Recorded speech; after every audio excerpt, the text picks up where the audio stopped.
Okay.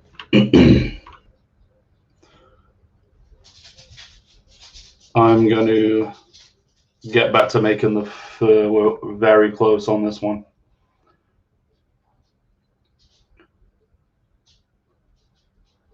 No, not that one. Where are you at? This one. No, not that one. This one. I did the front yesterday. I'm going to continue the trend with the back.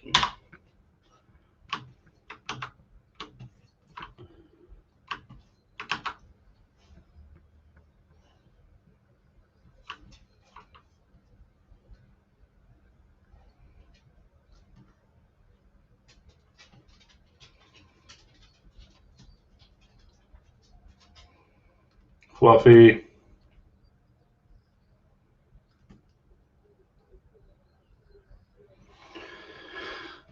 Good morning, Wilco.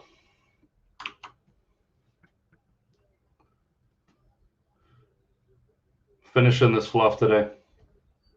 It's going to happen. I actually didn't get a chance to check out your time lapse that you sent me. I ended up making this little logo that I made. Probably check it out later on today. It's a little messy over here.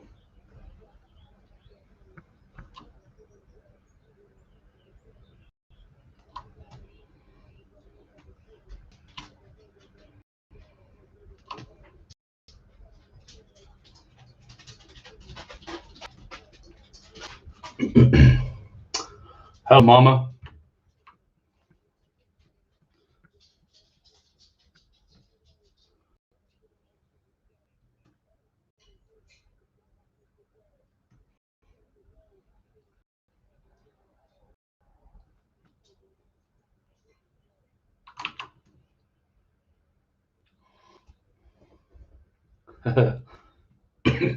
Yeah, logo. I'm not much of a logo. It's not as clean.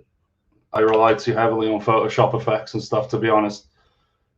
I think if I ever made a bit of money, I'd probably get someone to do it properly, but it's better than a paper and pen sketch. I'm going to be doing it every day, Mum, so don't worry about it. You'll be sick of it probably. Monday through Friday. I'm just going to pretend that that Facebook and YouTube's my supervisor watching me work.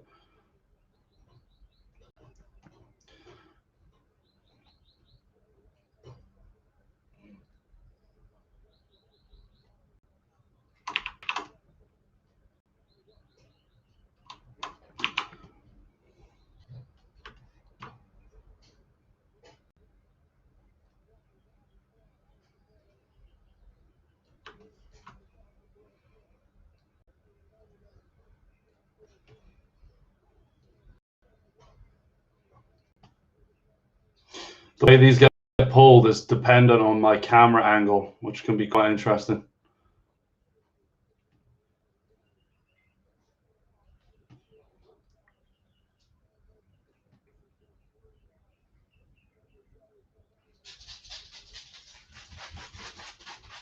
Like that one's super skinny. That's not what I intended.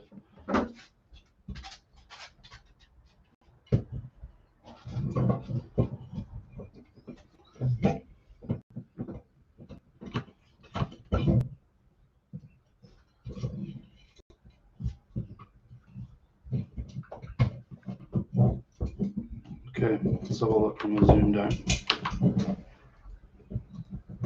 Yeah, that's gonna do it.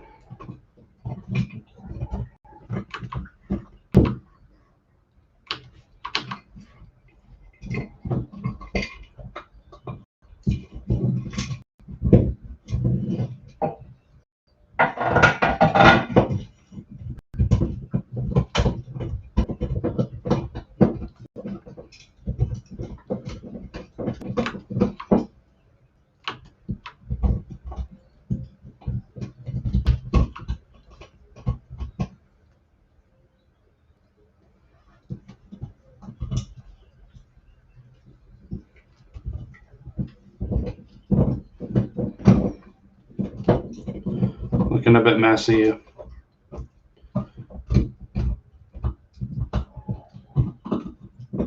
I keep reminding myself it's going to be so small.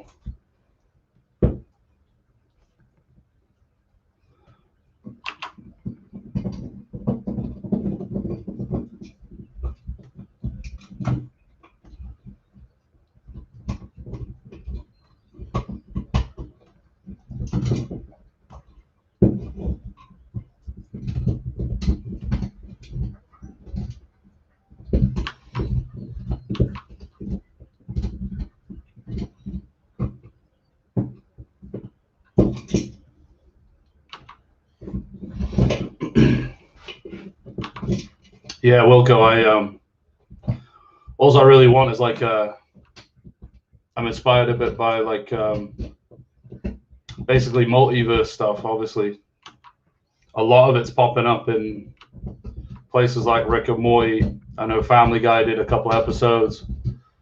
I'm kind of trying to tap into that a little bit, the zaniness of it.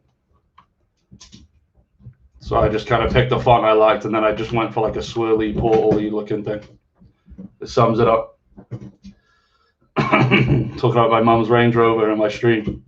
I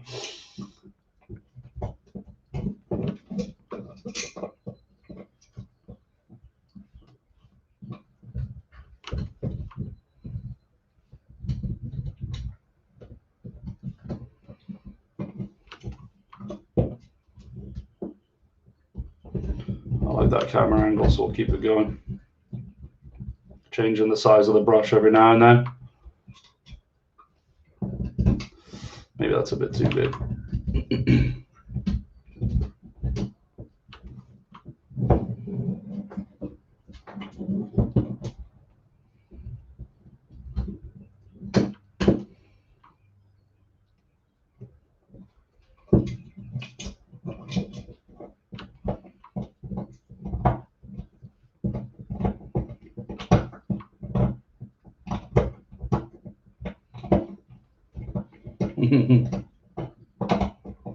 Yeah, Marvel definitely. I mean, I think it's everywhere, the whole multiverse thing. I was actually looking at mythology and stuff, and I actually discovered the word otherworld is Celtic mythology, and it's in Welsh, it's in Gaelic, like the old Germanic stuff. I just thought that was pretty cool.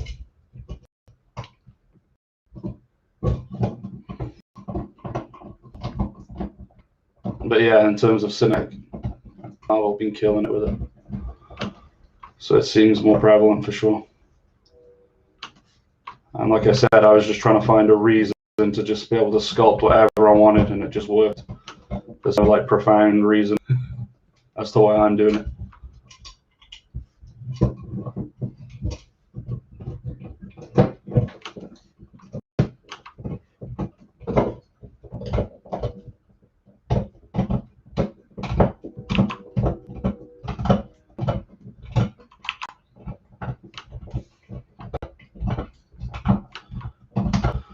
Okay.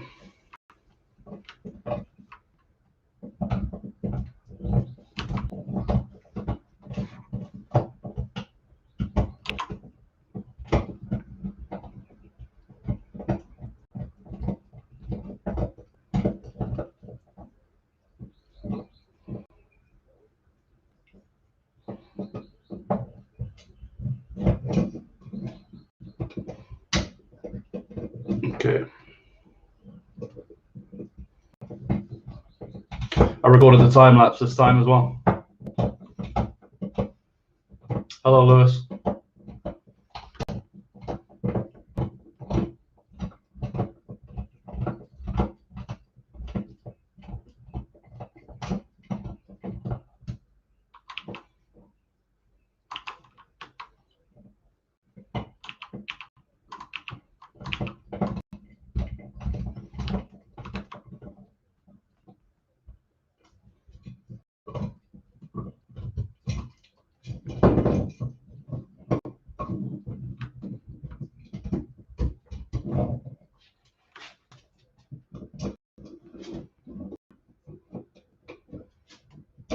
Yeah, the move tool is weird right now.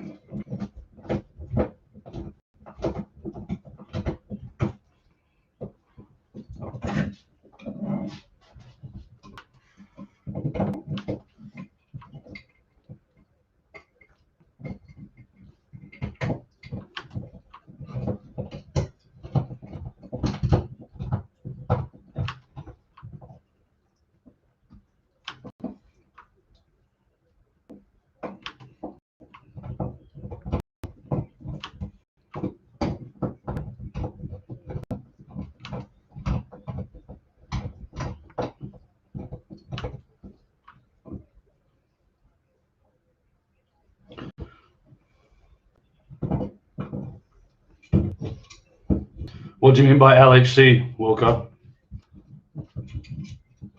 Trying to figure it out right now. In Cayenne. Forgive my stupidity. I got Drake in my ear, and I'm figuring out how to make fluffy tufts.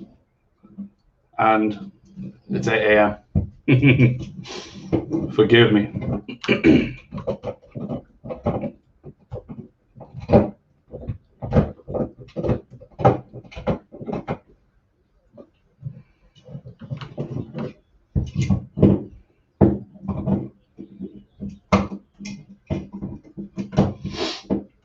Ah, yeah.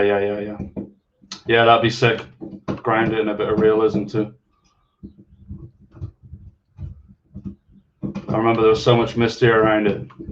Who knows what will happen if they are successful or if it breaks or something.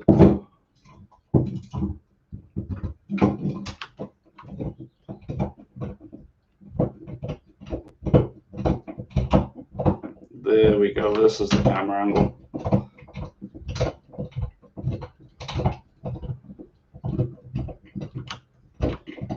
Yeah, I want to print a few of these out and give them out to people that want to paint them. Not just for egotistical reasons, but it's just amazing to see what people would do with it. And because it's a cat, you could just do all kinds of tones for patterns. I'll see if I can ship them out to people.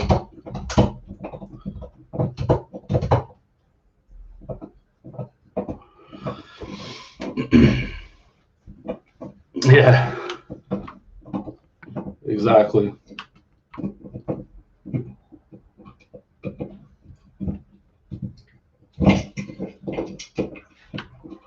The God particle.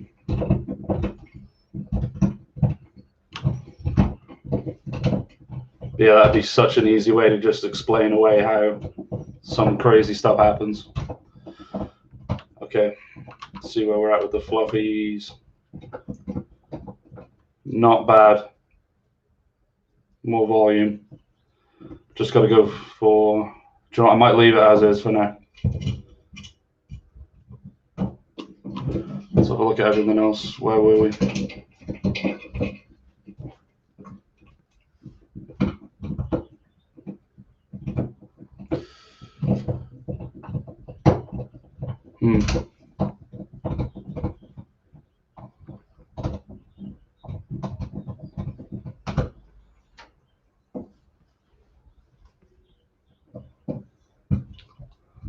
I won't steal it, I promise.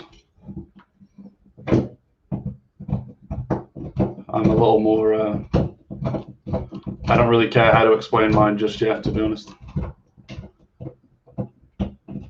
So I think I'm going to try and pose these hands a bit better into a balled fist, and it can be finicky. We'll go with this one. So to pose stuff in ZBrush, you mask stuff off, which I'm going to do with my lasso tool. And whatever you mask or unmask gets moved or doesn't move. So balled fist. I'll go from the index. So we're going to mask it off. Masking is the tool for this. We have the rotate tool.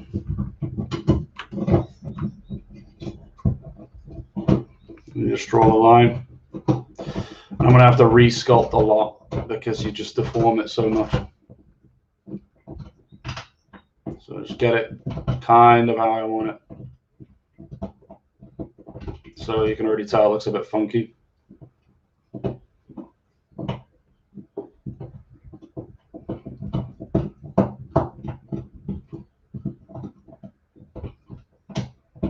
So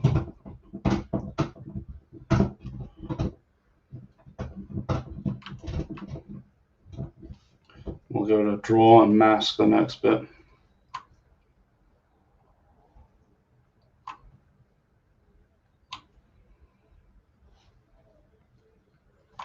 We'll rotate again.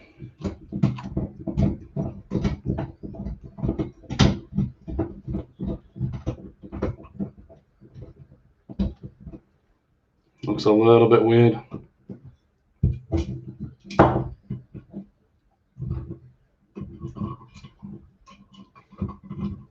Got that nice tension between the fingers, the squeeze. And again, it's just a mini, so animation and clipping and all that stuff is not as much of a big deal. Oh, wrong tool.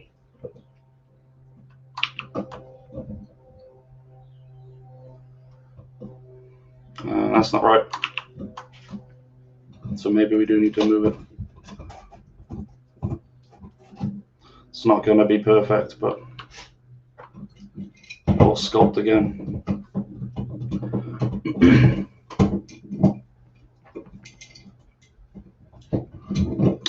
No bones, no rigging. Yeah. This would typically, if it was video games, be a T-pose. And you're basically just using ZBrush to create the high poly textures that you would bake onto a low poly. And that's one thing that I really struggled with when I was really learning this back in the day was you make a perfect sculpt, but then if someone's in like a T-pose and then they're flexing like this, just the behavior of the arm and the muscles all changes, and obviously the stretching when you move it. So you basically, if you're like looking to just do stuff with ZBrush, you should just sculpt it the way it is, like just pose it from the get-go. I think I did T-pose initially because I wanted to get the symmetry. You get symmetry, so you only have to sculpt, half the body. So once I've achieved that, I need to do the middle finger next, otherwise it's going to look aggressive. Where was I? Yeah. When I was first learning, I was just like, it's too much hassle to re-sculpt it. Let's see how this will get messy now, because you can see the geometries like connecting them. It's gonna make me cry.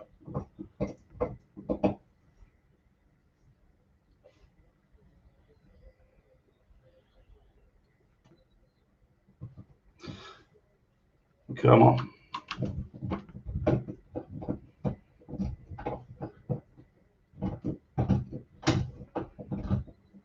Just round the knuckle off a bit. It's about as good as I'm going to get it, I think. For now, I'm going to mask off the next segment. Then again, it's actually sitting a little behind. So that's a bad mask that I've done. So you can see it's pulling the other fingers. We're going to undo that. And then I'm going to make sure that that's masked off. It's hard to tell, but this tiny area is slightly lighter. I'll mask it off. It takes care of that. We'll try again.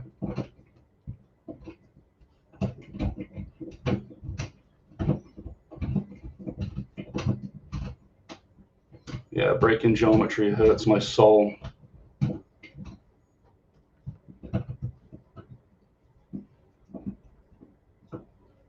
And that's just me learning or being better at choosing what to do first. Like before detailing, bits of fur, you should probably just have all of this sorted out already. But we'll get there. I think the nature of me doing my work in little bits before I was doing this like every day, like I'm planning to, doing this a couple afternoons here and there, just I'd lose track what I was doing. So yeah, this is ugly and there's not a lot I can do. So I'll have to fix it. People's knuckles don't look like that.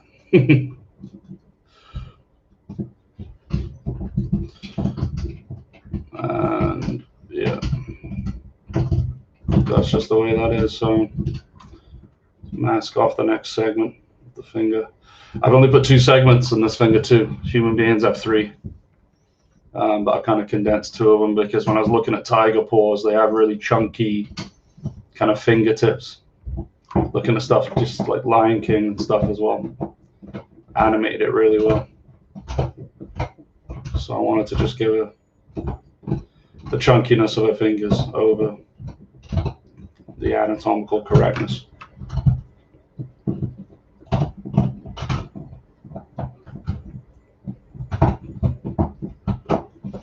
I think I'll just mirror this hand to the other hand instead of having to do this twice.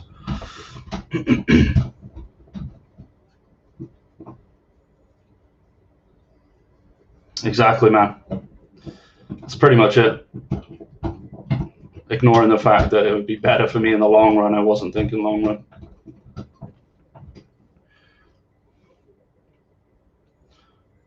Okay, clear the mask. Actually, I don't need to clear it. We'll just mask it all and then unmask, holding Alt. Alt modifies all tools. I should turn this ZBrush down. I feel like I'm yelling.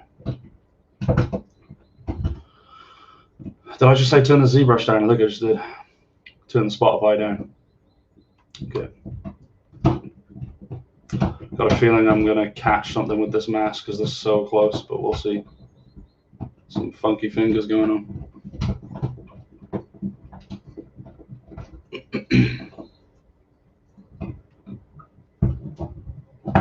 Be my friend. Not too bad.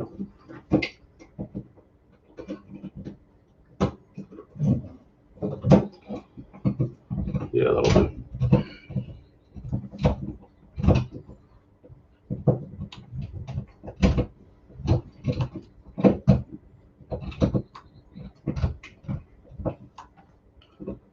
That should do it. So I also tap it, if I can see how hard the line is. It's kind of hard to see, but I hit Control and I tap. It feathers the mask, so it's more of a blend instead of a hard cut. Sometimes hard cuts are good, but when it's organic stuff. Oh, that was not good. Let's try that again.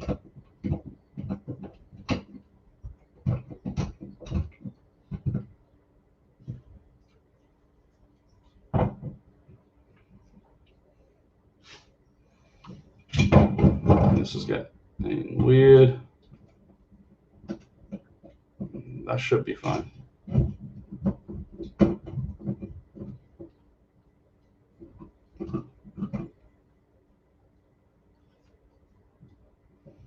So yeah, they're looking a little messy, but we'll fix it.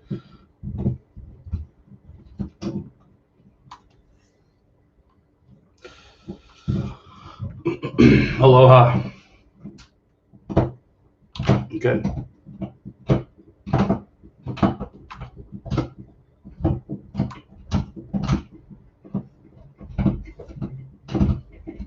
Hey, Cody Griffin.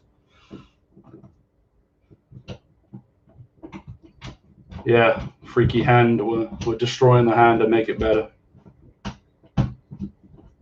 And this is just a weird looking finger as it is. The fingernails all gone all weird.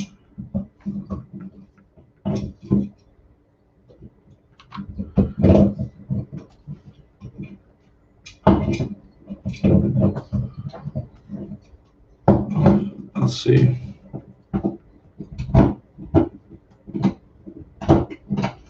Mask off the next bit. Nan and Granddad. Hello, Nan and Granddad. This is what I do. I'm going to rotate this finger now. It's going to break everything. So I'm getting geometry pulling on the other finger as well. So I need to go to the mask and make sure that's... Try again. There we go. So yeah, that bend's horrendous. There's not a lot we can do about it. Look at that, that's awful. So what I need to do is lower. And that's why I keep catching this geometry that I don't want. Let's bend it a little bit more so it doesn't look so drain pipey. And we'll bring it in.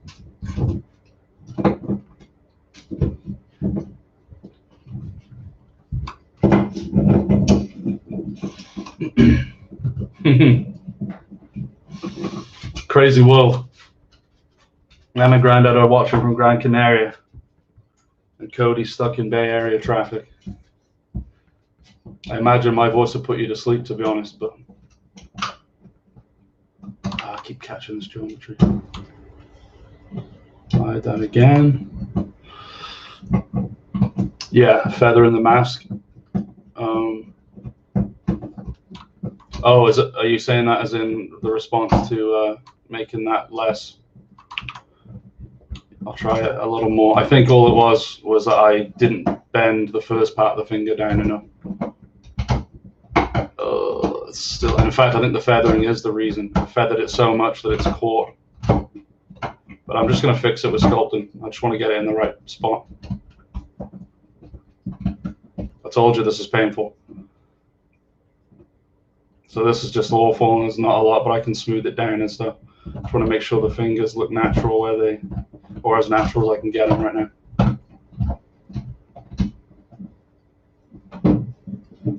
So if you bend your fingers down, they actually do meet quite nicely in a straight line. And that's kind of anatomy stuff. So I'm going to try and do that. And this looks so dumb, but you'll see. I'll fix it. I'm going to save because that's important.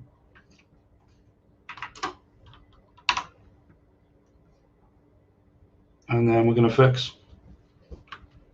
Yeah, they are the feet. I can't stand doing feet. Okay, so let's calm this knuckle down. Got quite low polys here as well. 40,000 polygons isn't really a lot. You can see the geometry and stuff that looks super realistic.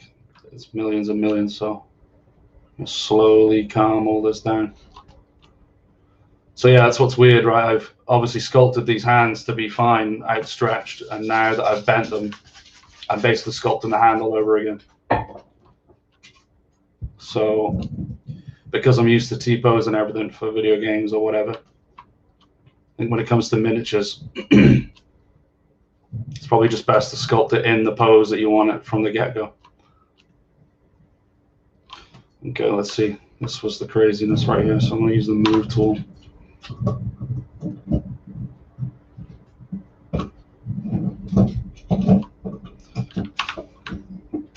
Take some geometry away from here. I've accumulated a lot of books on anatomy. The best one that I've seen, I got a digital copy of, is Anatomy for Sculptors, and it's just a PDF one. I should probably have it open here. The inside of this finger is no good. So there's a selection tool as well right now, so I can select only what I want to see, which is about that much, and that way I can get inside this finger and look at this craziness. First things first is probably just to smooth it all, calm it all down, and then clay. We'll just puff it out. You're not really going to see this, but I also want to just bring that down and build up again.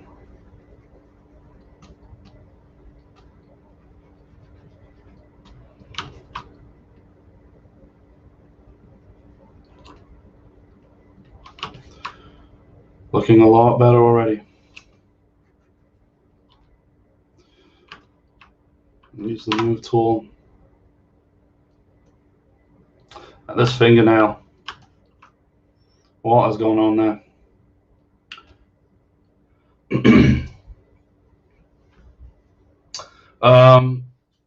For hollowing out, Wilco, yeah, so in ZBrush you can see that it's hollow. There's no back face.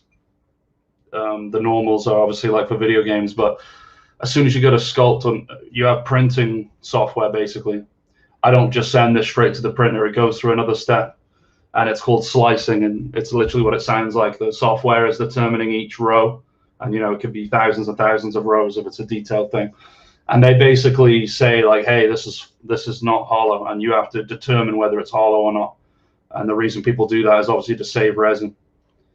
If I made a huge dragon sculpture and made it solid, it would weigh a ton and cost me so much in resin. The software lets you determine the width of the walls, and you just hollow it out to save resin, and unless you want like a friggin', a paperweight or something. Yeah, this fingernail's gonna be essentially gonna have to be done from scratch, I think. Let's mask it off.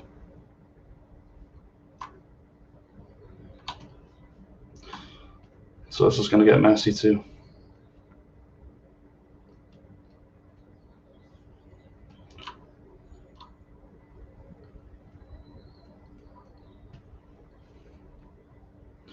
Looks like a twisted dagger.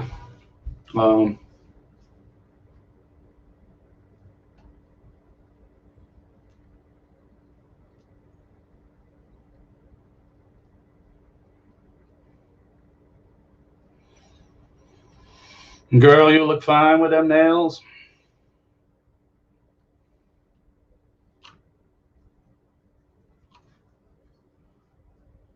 Let's see.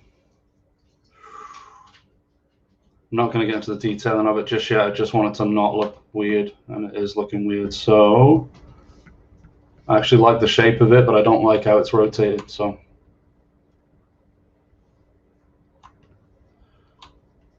let's just rotate it.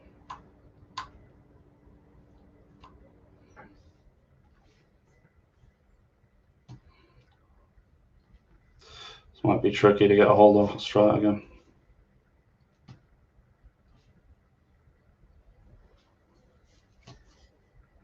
More. That's a starting point. Now it looks weird on the finger.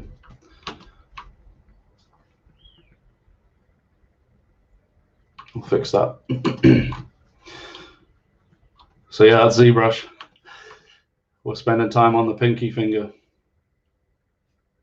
And then I'll just take clay away from here.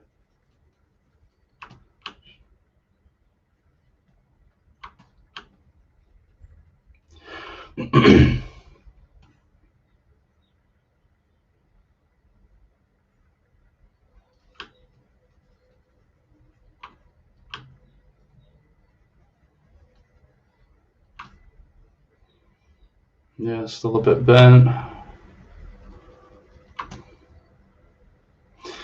I don't mind it being a little bent, a little curved. I'll use this move tool.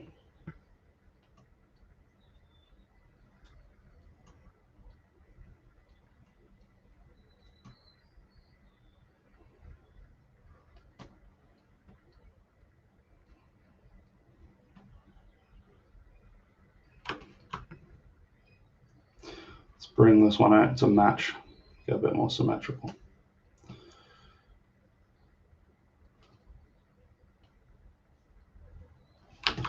Okay. Let's bring the, just want to make a tighter squeeze.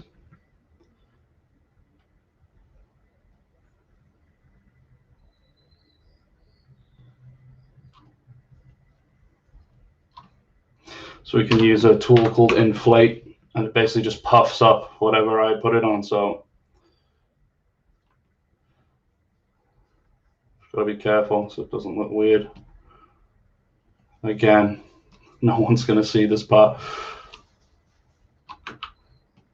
and it's gonna be the size of I was gonna say a fingernail, but I'm not gonna go there with that pun. It's gonna be tiny though. Okay. So another thing, so all the fingers would clench together. Really, you wouldn't have gaps. That'd be weird. But I'm just gonna fix the anatomy, then I'll bring them together.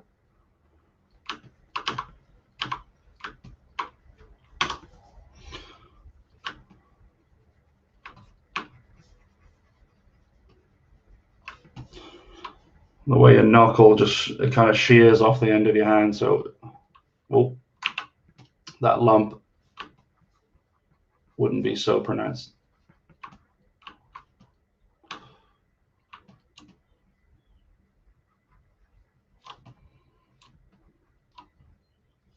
I'll actually rake dam standard that back.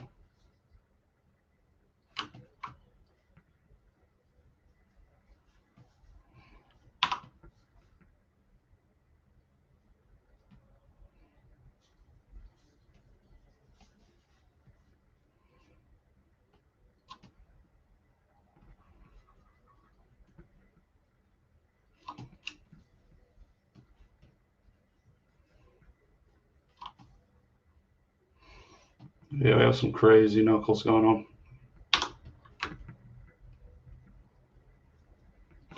Do you know what? I actually have some Sculpey clay in my drawer because after I'd spent X amount of hours in ZBrush, I figured I should probably give it a go. And I do really enjoy it. I enjoyed it in school as well. But because my focus is to get something going with this, I haven't really given it much time. But if I was like, I don't know, if I was making money the way I want to make it, and I had free time, I'd probably give it more of a look. I like doing busts. I was working on like an orc bust. Always would do orcs with me. Ugly stuff. Okay, these knuckles are weird, so I need to bring this up. Oh.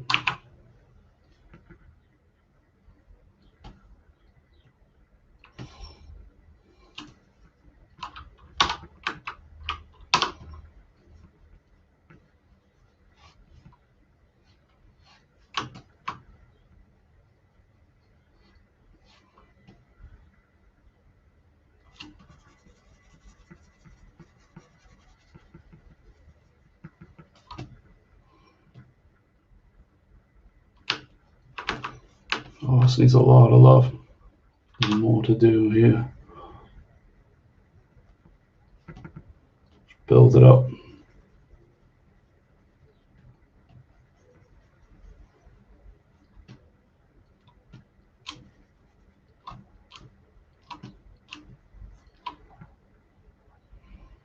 Yeah, fingers off.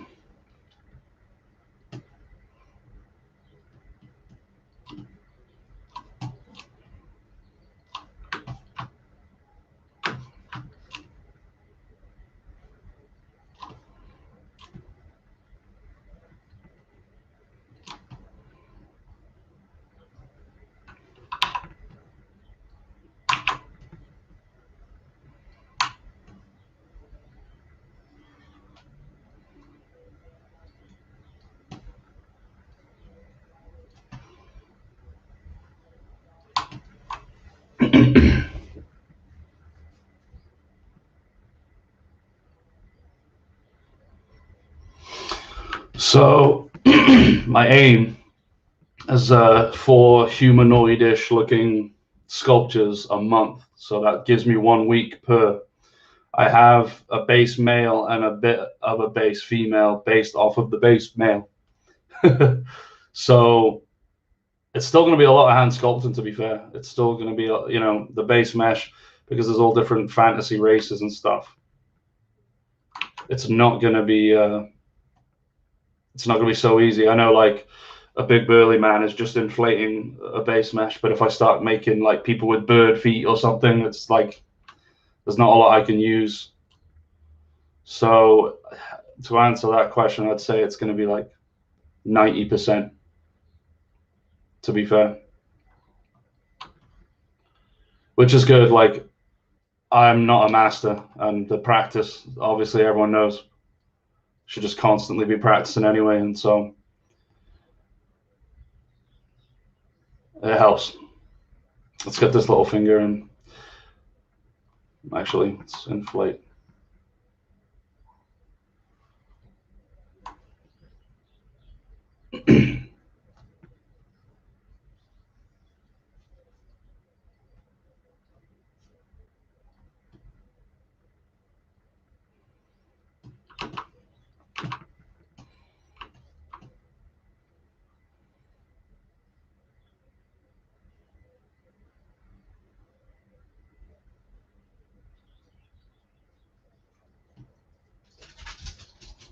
Okay, now have to pose again.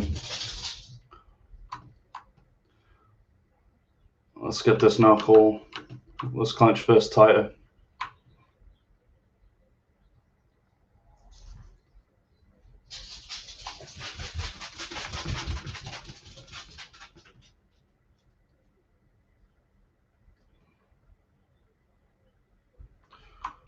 Oh, that's bad.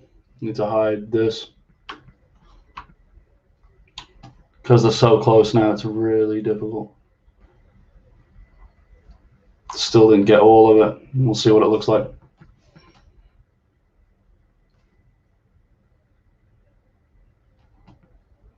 Not bad.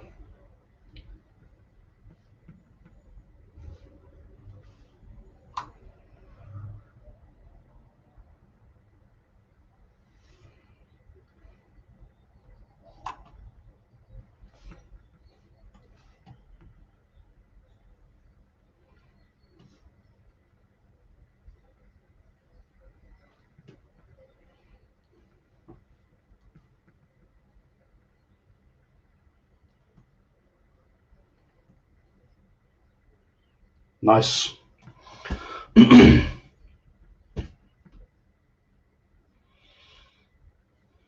Yeah. Yeah, so the next character is a warthog knight. That's actually a really good example. Warthogs don't look like lions. And so even though they're both going to be humanoid, I can use the base mesh to just have geometry ready to start, start sculpting. But let me inflate here.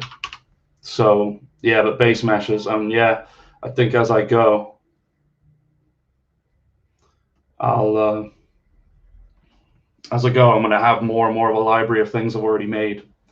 I've thought about this already in terms of if I need a skull or something, the guy's got a skull on a belt, or another character has a skull on the end of his weapon, I can just make a skull. And even if I just played with it a little bit for 10 minutes, it would look slightly different. It would be enough. You'd be surprised how much stuff's recycled in stuff like Games Workshop sculpts, for example. A skull's a skull. In fact, I bet Games Workshop sculptors have a beautiful library of stuff that they can just use, like a digital bits box.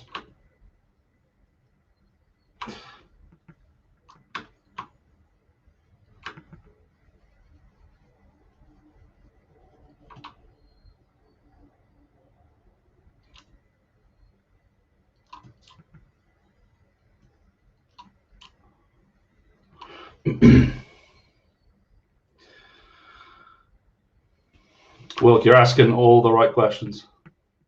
Yes. So I follow a few mini-based Patreons, like the one I want to do.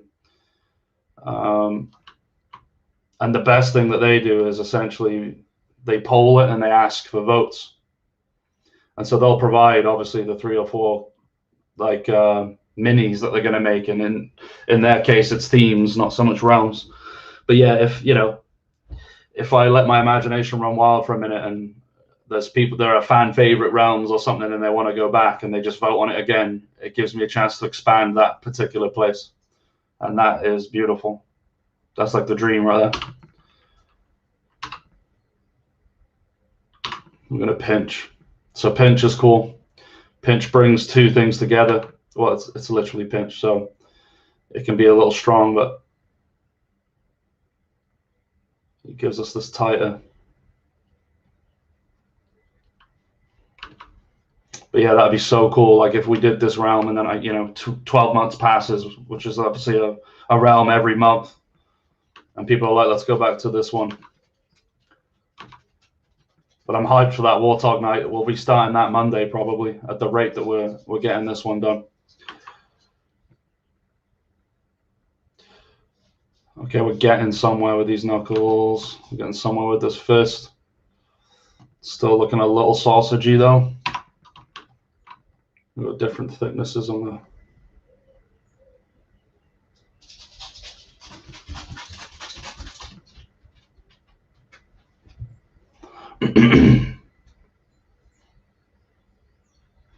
Yeah, the bits box and the kit bashing's a big deal for G-dubs. But I was just saying, like, I bet you the sculptors have, like, oh, I'm going to use this particular asset in other future model releases and stuff.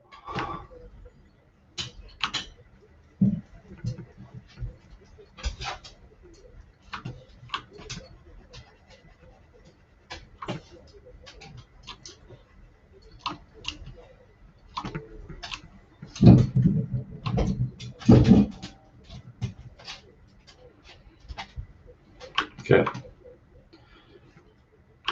The thumb. So I'm actually have to bring in, let's see. It's going to be hard to mask this one accurately in one go.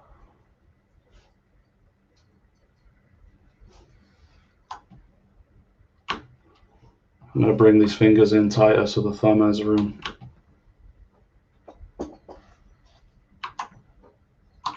I'm definitely going to catch this fingernail there.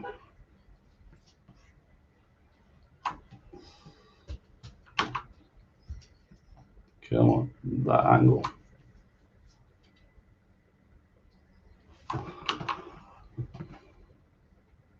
But then I've caught this one. It's like a game. I think I've got a decent amount of the ends of the fingers. I'm going to flip it, feather the, maybe not too much actually, maybe one time, and rotate them all in together. Hopefully this doesn't completely break them.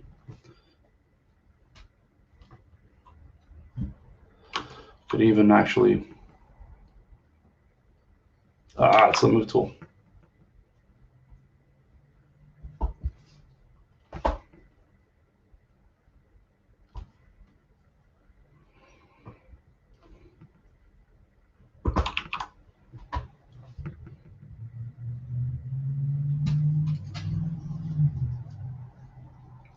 That's not good because of the angle that we were at. So I think I'm gonna have to do, so almost do it individually. 2 at a time should do it. But I didn't undo.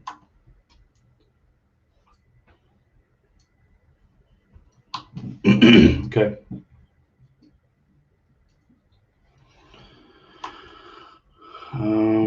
So I should be able to. Again, I'm going to have to fix the bend that I've created.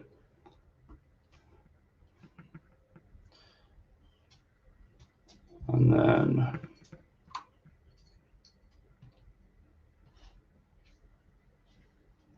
do you know what? That fingernail's clipping through, so this won't work so well. And we'll be okay. I'll be able to get the thumb past. We will just fix.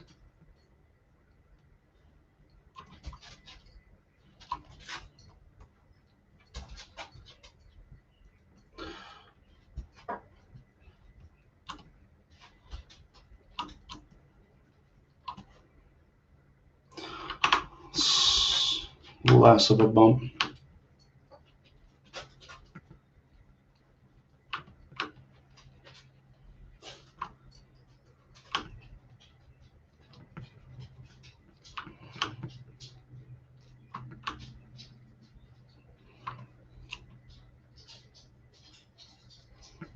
There we go.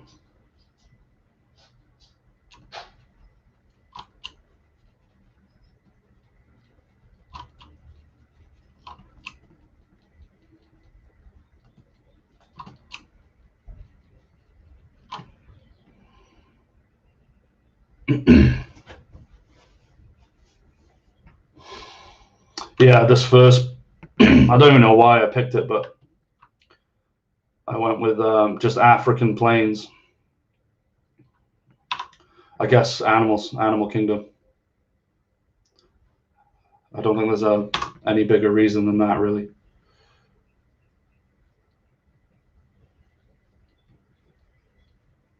So the Warthog Knight is next, and then the creature that's associated with the game from this place is like a rhino-inspired beast.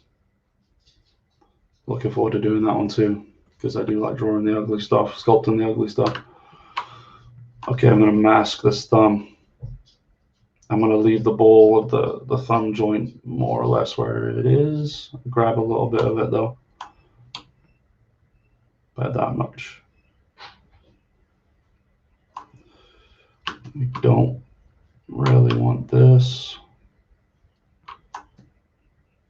That should do it. I'll feather it. This is going to be quite ugly as well. Do you know what? I probably could use a bit more of it. That fingernail's a problem with it being inside the mesh.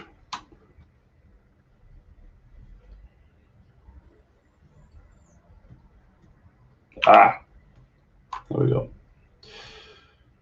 Let's see how we get on then. Rotate time. Rotate the ball joint a bit.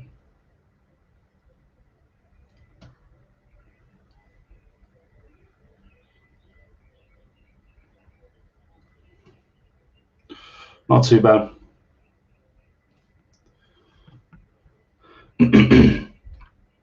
No, not the whole figure, Cody. She had her hands flayed out, and I was like, if she's roaring her face off, she'd have clenched fists. So I'm just gonna fix that. If I do any reposing at this point, they're gonna be minor. She's roughly in the right spot. We're gonna rotate again.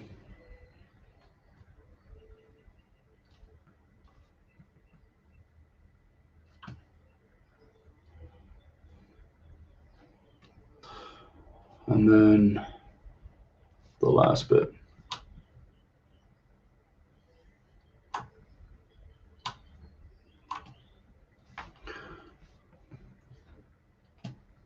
We'll go from this angle. Here we go. Bend.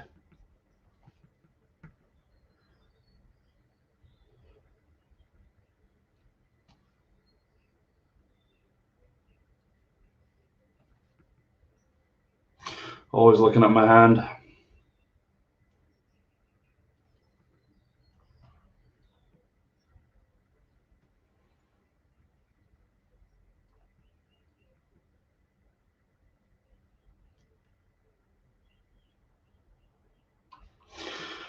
I would argue that that's starting to look like a fist.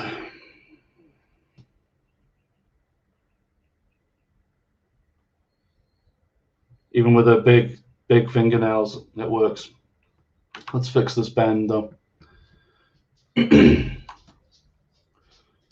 So that's not how thumbs work. We have this bony joint. Smooth it down a bit. Smooth out. And then I want to inflate too and get that tight squeeze.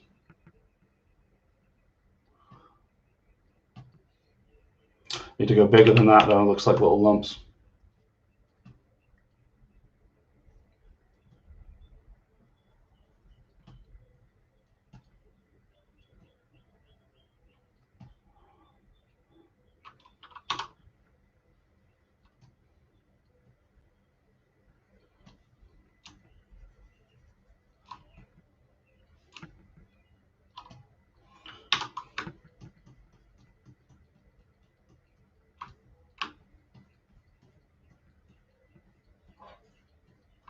There's actually a really cool. This is kind of how I knew I was a nerd for sculpting. And you know what? I'm a chunkier person than I used to be. The inside of your, damn it, I can't even bend backwards. You have like a hole here. I'm like putting my finger in it. They're called like bony landmarks. So you can see I've almost done it there, but it's kind of like a triangle. If I was to be really over the top and talk about it, you got like this, and in between it, there's like a hole. And in fact, you can start like that. So if I strengthen these two, you kind of have this area in your hand. Let me just smooth it out. It's not going to be crazy looking.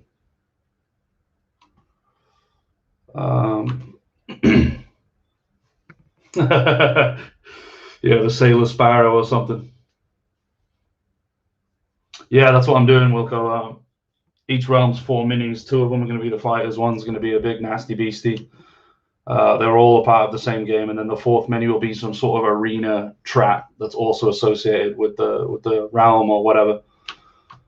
So for the African inspired, I haven't really given it too much thought, but it could be something like a snake pit or something like that.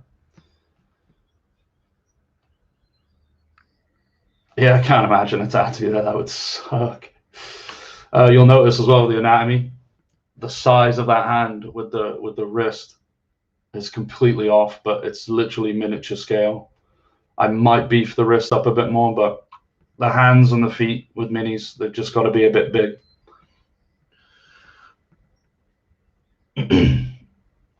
Yeah, exactly. It's mostly tendons. You're right. And with that being said, let's just look at the top of that hand here. We've still got a bit of funky knuckle, suffering from the funky knuckle.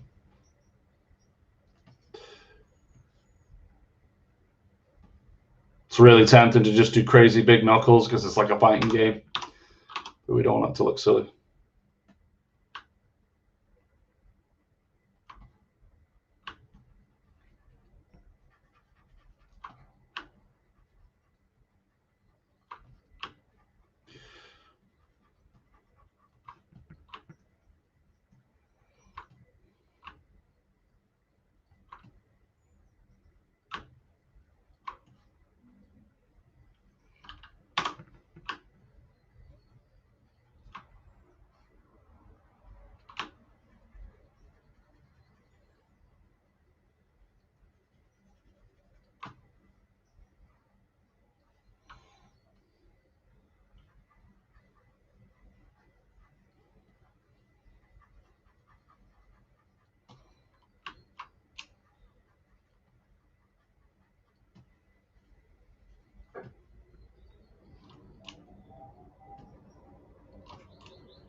These lines are a little excessive.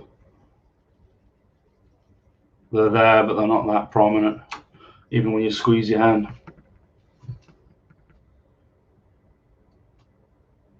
And then just as a last touch, that's, your hand isn't concave like that either.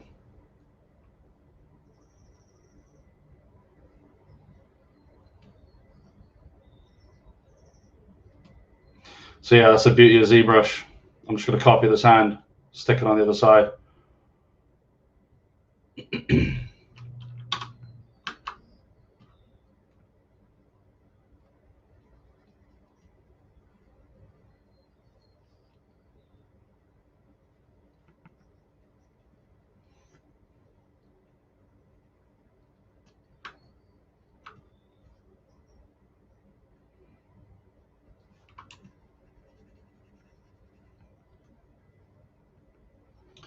This is still quite low poly as well.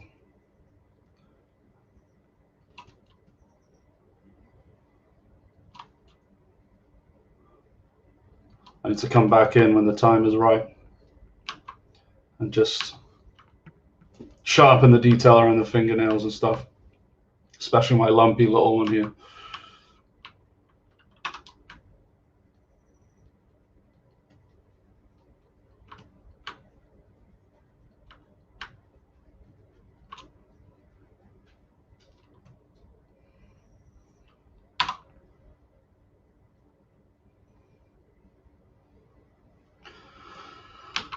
Okay.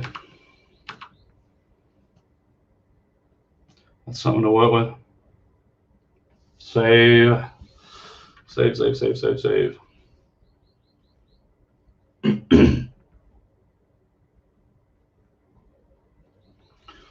Let's see what we got.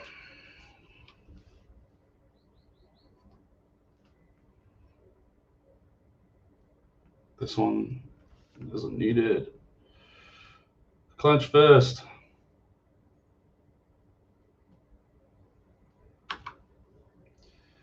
So, do I move the weapon or the wrist? I'll move the weapon out more. So,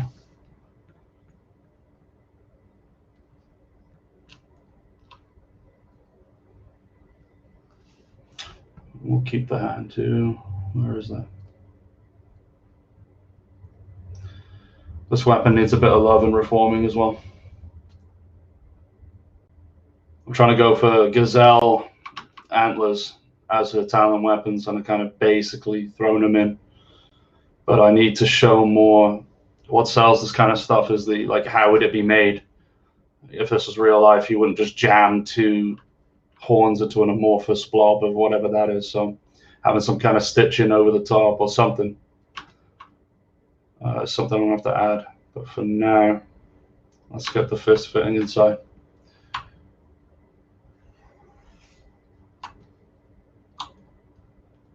Feather it nice. Just rotate it out the way.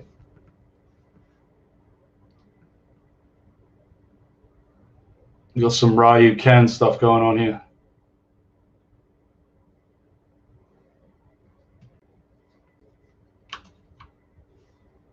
This is probably going to be off. No, that's good.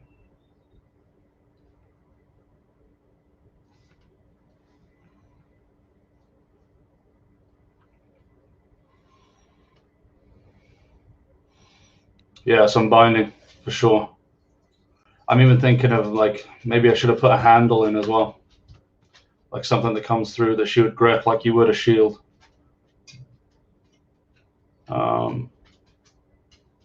Yeah, we definitely need to fix this glove for sure.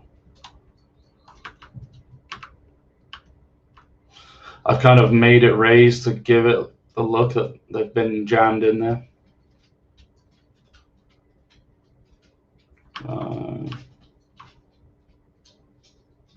Just use the move tool.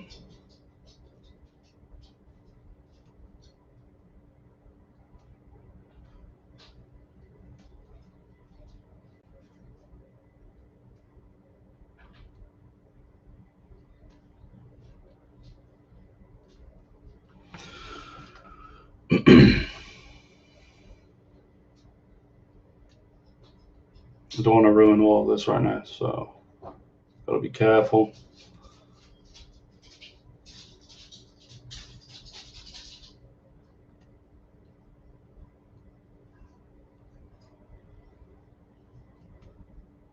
That should be fine.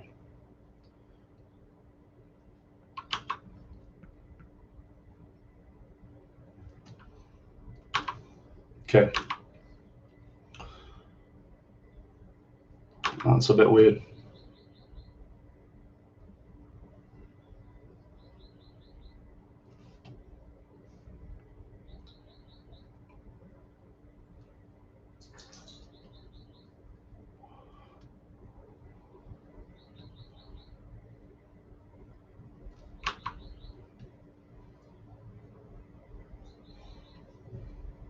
Yeah, it's funny because I did talk about the tendon and the thumb, and it's not even visible. That's the way it goes. Yeah, some stitching would be sweet here now. We've got 107,000 polygons, but it still looks quite low res right now.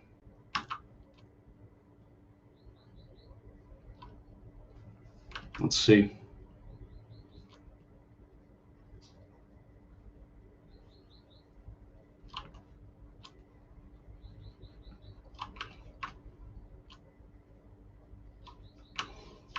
The strap's looking a bit wavy too. Smaller.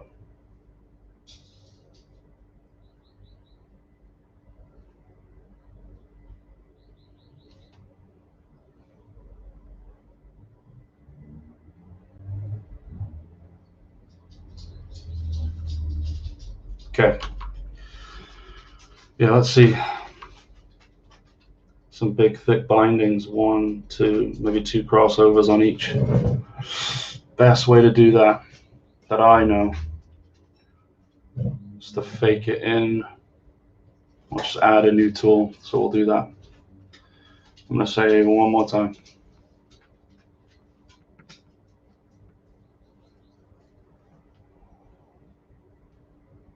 We're going to insert a sphere. Come on. Ugh. There we go. It's something I can't stand that happens. That's why I saved it. It's replaced the glove, I believe, with the sphere. Maybe. Let's have a look.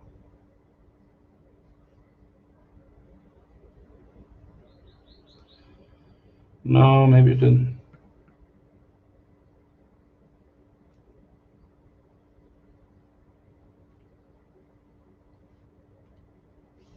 There it is.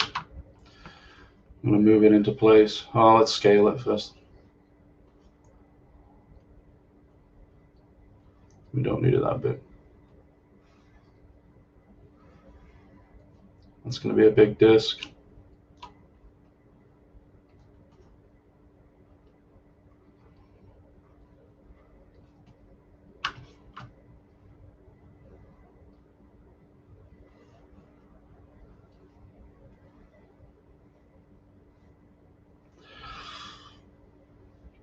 Yeah, let's bind them.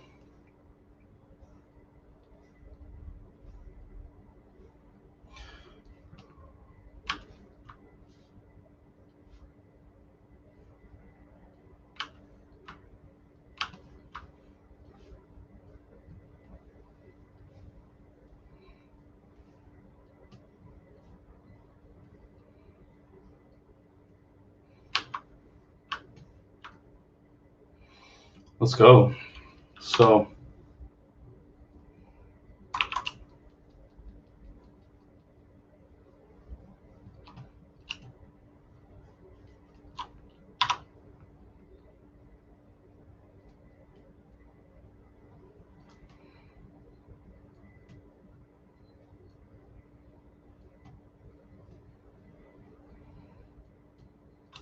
smooth this out. We don't need it to be crazy.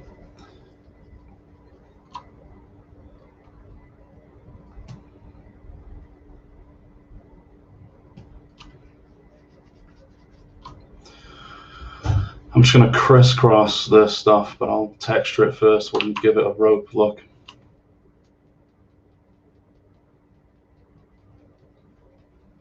I'm just smoothing it so much that it shrinks. Okay.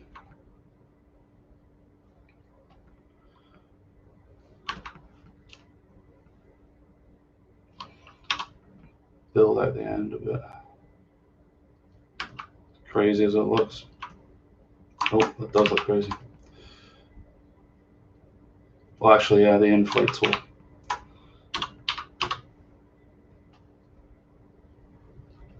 Perfect.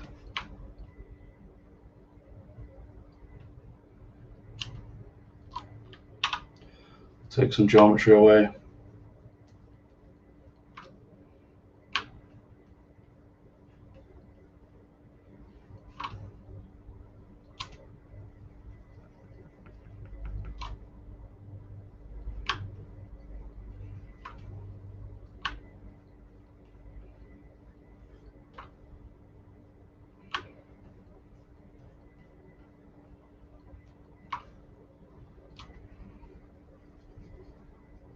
Okay.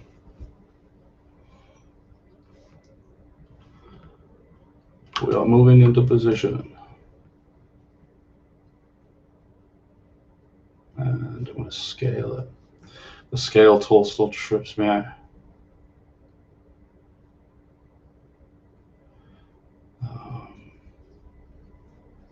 Yeah, we don't want too thin.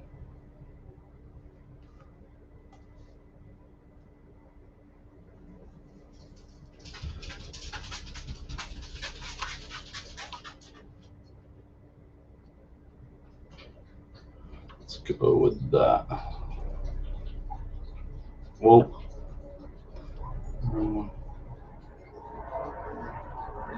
It's got to cover the width of the talon, otherwise it's not convincing.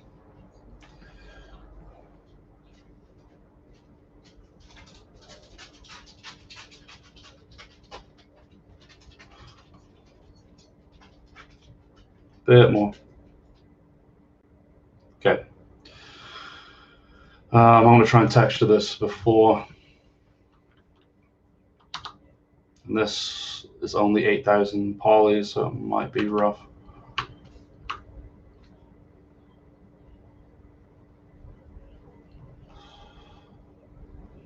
Again, this is freaking tiny, so I'm not too concerned with the pixel density on these tiny things.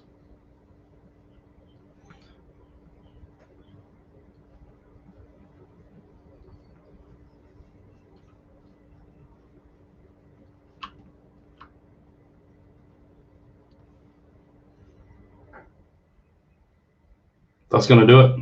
So we're going to make it loop in on this side at least. Oh, easy.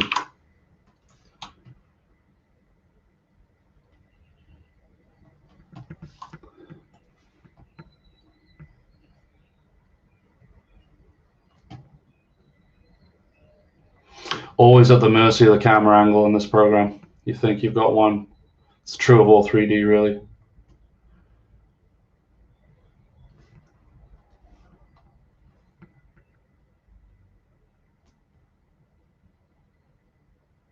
Okay. Now what we need to do is, you know, I don't like that it sits inside it. I don't think it would be. Let's just lift it up.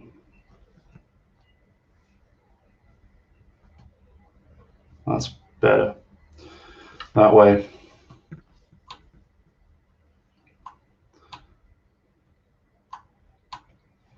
We can rotate it in better.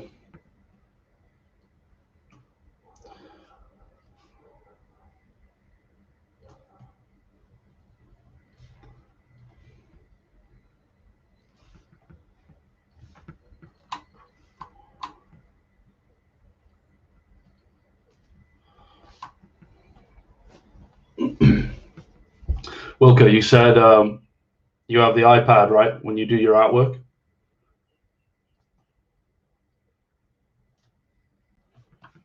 If you are still listening.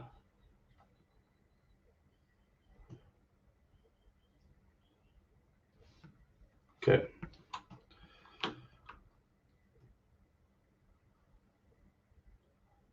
I'm fine with this.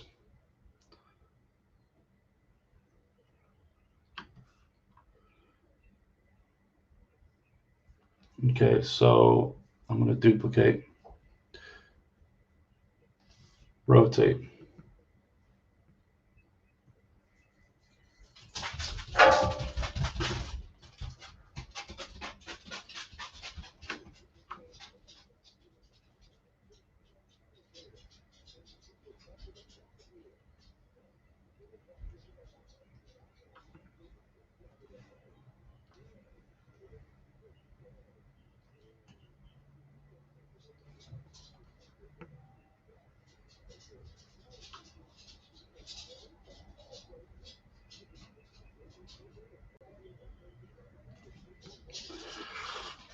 Yeah, sorry, I was in the zone. So there's actually sculpting programs that are coming.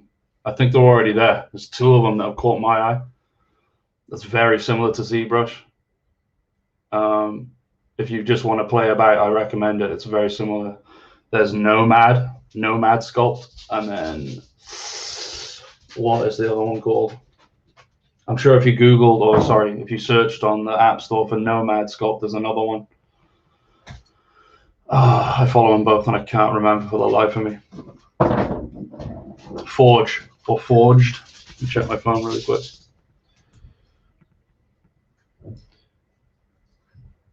Do I still have it? I don't think I. Yeah, I think it's called Forged. And both of them, it's insane because it's mobile technology, but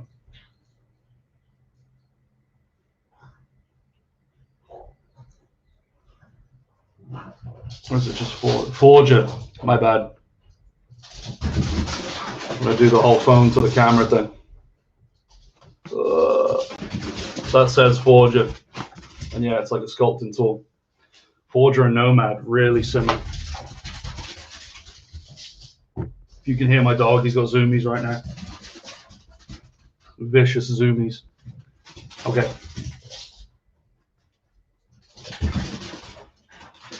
So I'm going to do the holes for these in a minute. I just want to duplicate them to the point that I can. Whoa.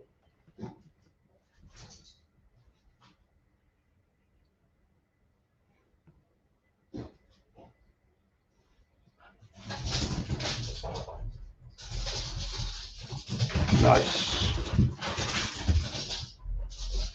Move it up a bit. Whoa.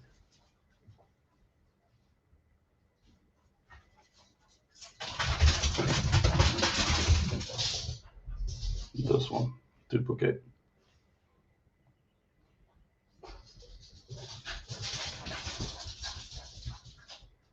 That's not the rotate tool. What's going on here? There we go.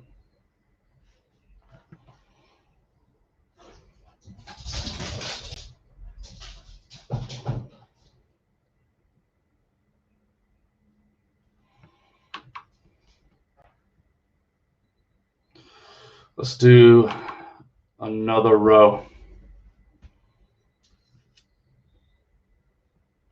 And then I'm going to merge them all together.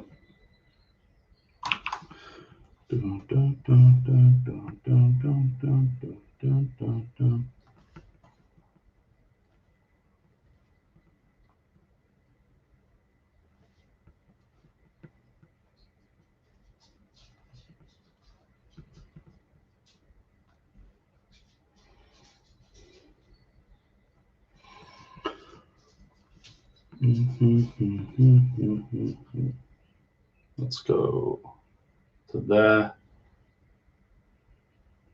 It's a little off.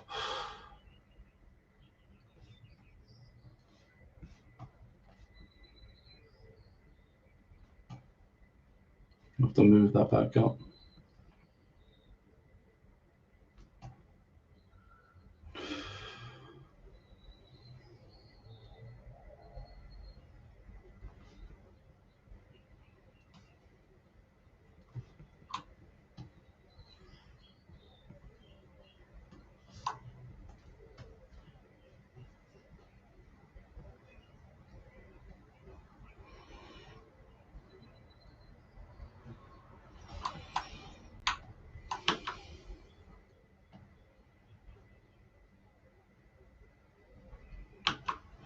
Yeah, they look like little X's right now, but once I start deforming the leathery glove underneath, it'll start to look a lot better. Gotta find the right ones to duplicate you.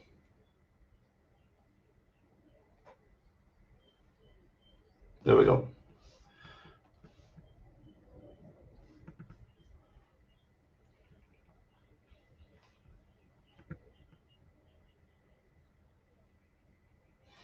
Yeah, that Forger and that Nomad, I mean, I don't think it's going to be a pro use tool, but you could, I've seen professionals that they'll concept, like I said, like kind of rough stuff out, and then they'll move it to ZBrush, which is pretty cool.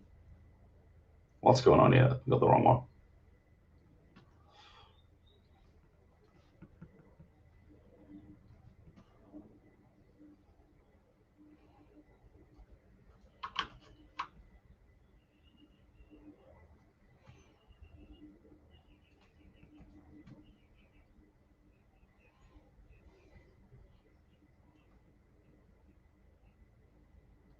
Okay.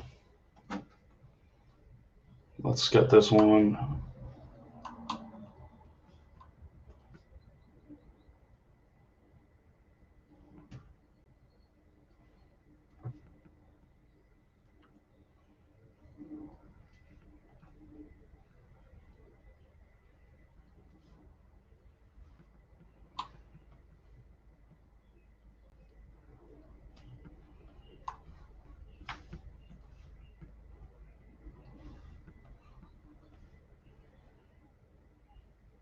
Okay, almost there now.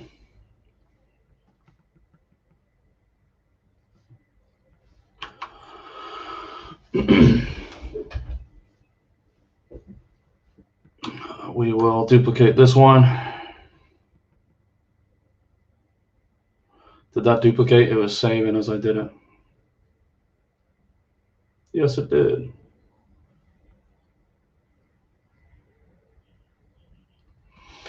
My gummy worms are almost done.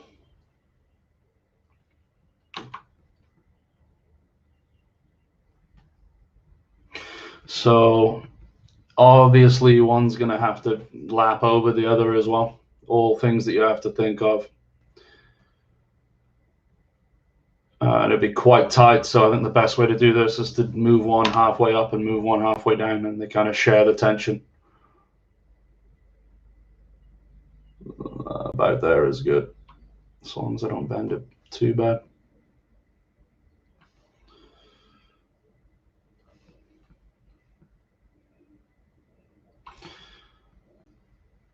What's this one? Nope.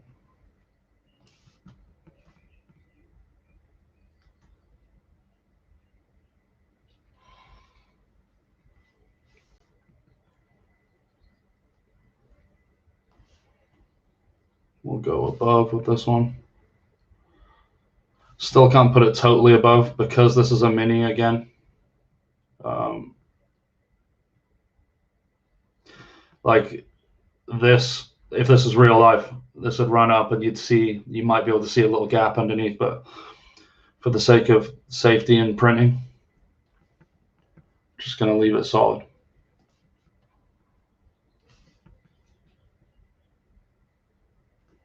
Just trying to sell the effect. And again, I can't stress how small these are going to be when they print. And because I am newer to making solely for 3D printing, I'm sure I'm going to learn. I'll learn from this one. I think detail's always cool though, even if it's actually that one's kind of fine where it is. People, that's the thing when you print these things out, it's the detail that gets people excited. It mostly validates that $300 purchase.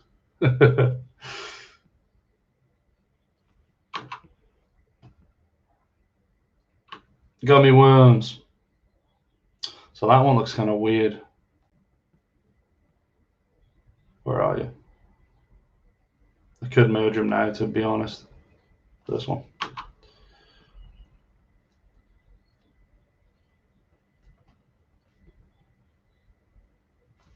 Okay, let's merge these. I'm going to save again. We're on the 12th iteration.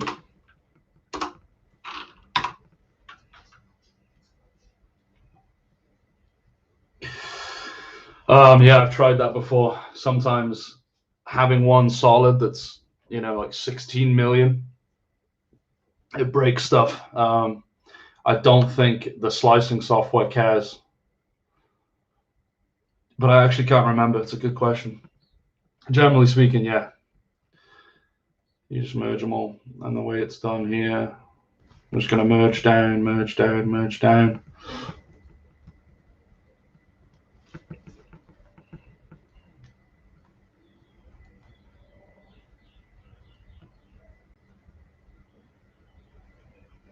Boom. If we hide them. Wait, what's going on?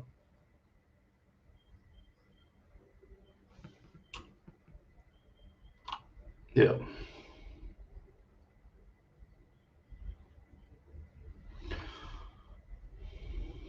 So now I'm going to go to the glove.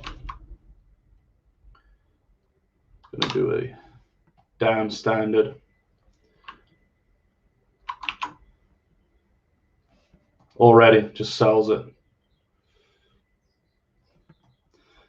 And then if there's more polys, I kind of like to do like these striations that come off of it, but we don't have the resolution for that just yet.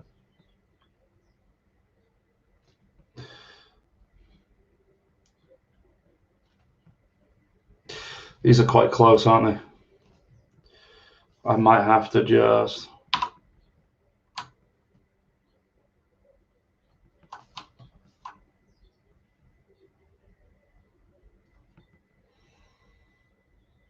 Yeah. Let's bring this one in as well.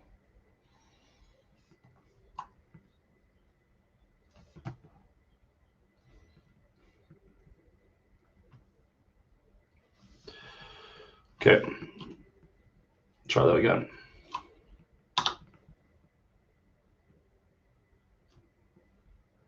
So this is the damn standard tool. It's the one that makes really carved lines. And if I just do it on the spot, it creates nice little dimples. Very satisfying.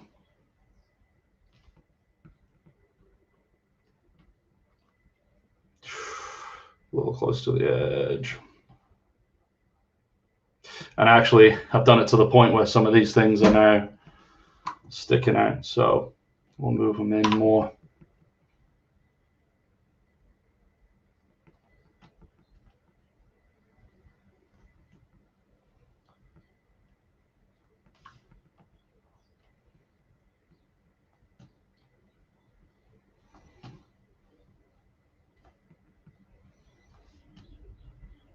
Get in there. Okay. This one here.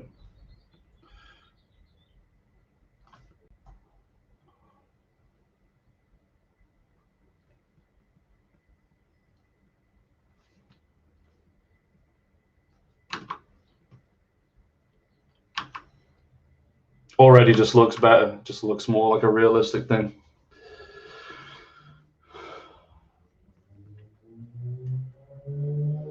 Yeah, it sells it.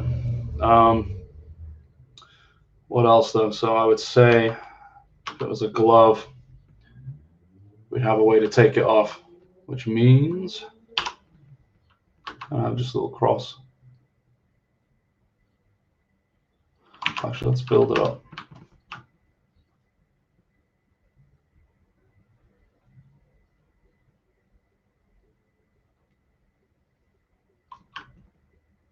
Kind of like the fur we were doing yesterday. Raise one, lower another, smooth it, and they won't even be able to tell that here and here are actually the same height. Checking my phone real quick.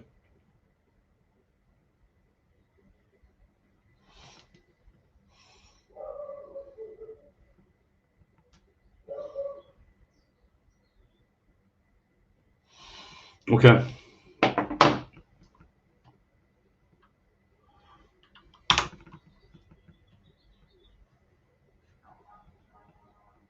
Well, actually, is that even lining up? Yeah, that's fine.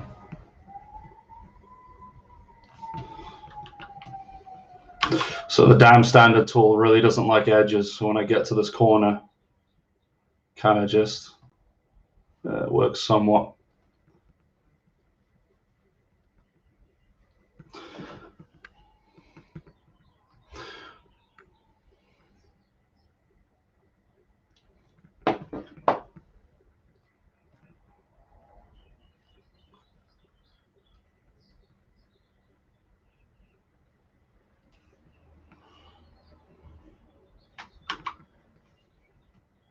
Smooth this out.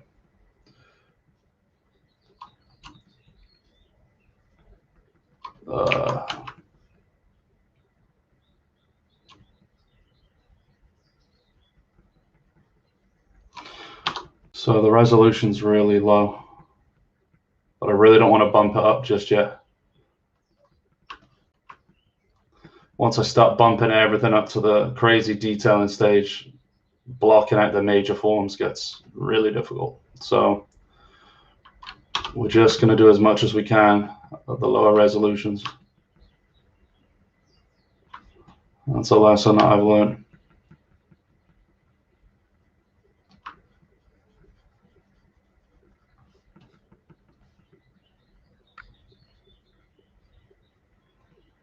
Because, yeah, that's serious stretching. We need to dynamesh to get that. back to clean topology. Let's just see if it works, see if we like it.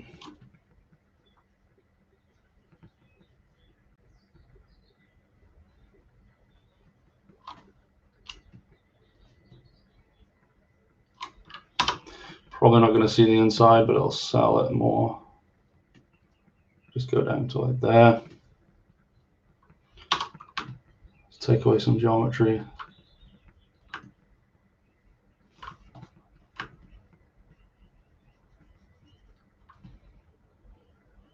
That'll probably do it.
Okay.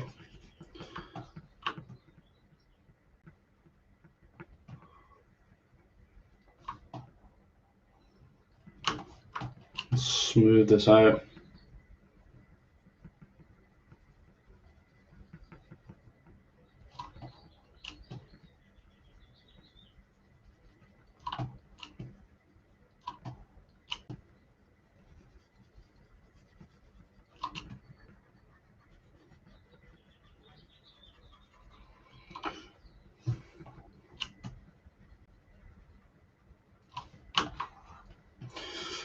Now shows a way to take the glove off and put it on.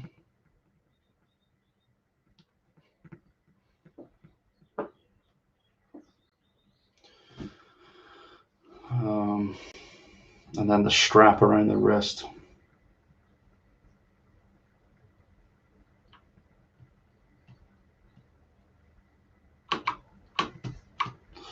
It's kind of looking gloopy still.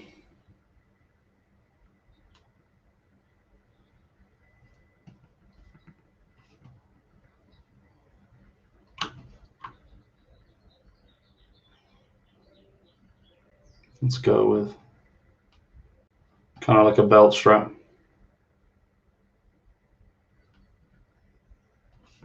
Mark it out.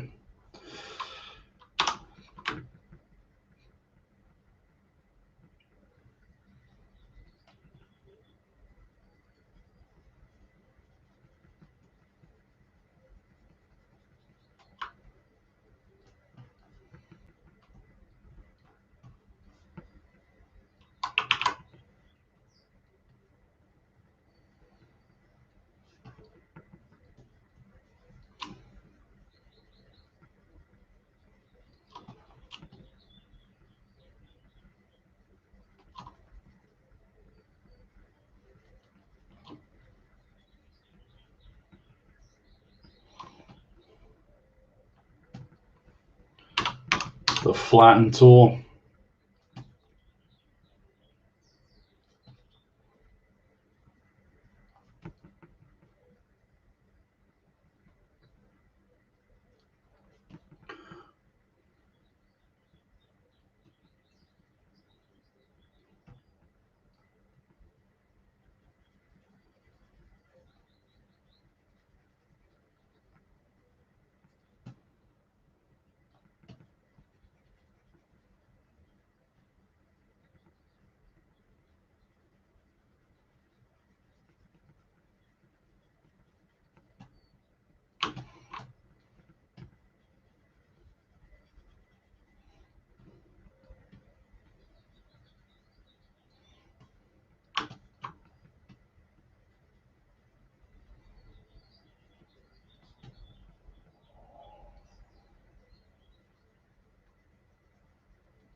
Ole in.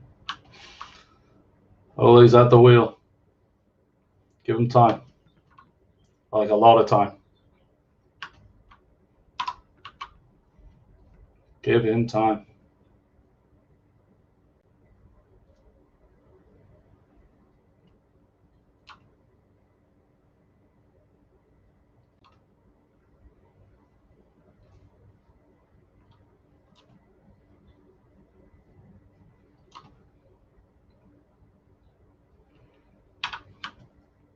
Whoa.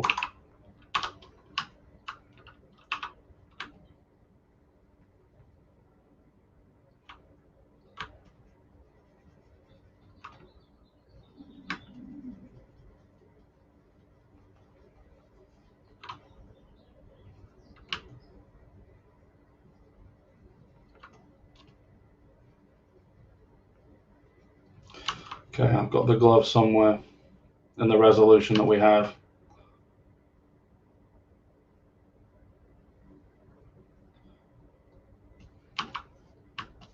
Smooth some of this out.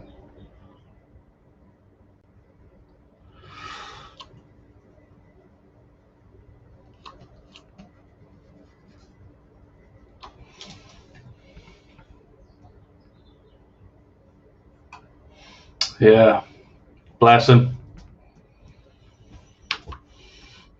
Frankie boy. Yeah, it's been strange watching the Premier League, the passing of the God. You grew up with the Premier League in the 90s and when it's first made. The names like Wenger and Fergie. Seeing them go and just watching them, the new manager struggles, just strange.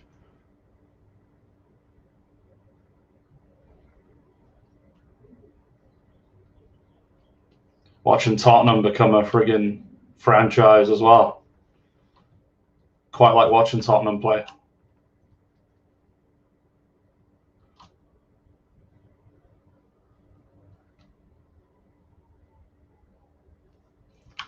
Let's have a look now.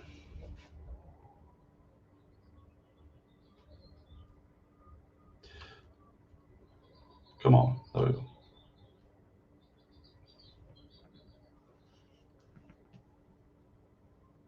Yeah.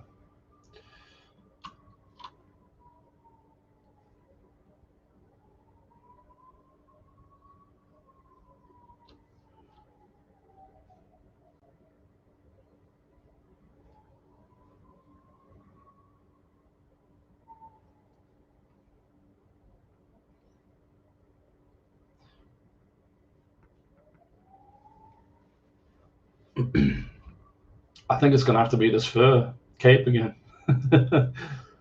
It's really bumpy. And we've got some pretty severe stretching because I decided to move it at the very end.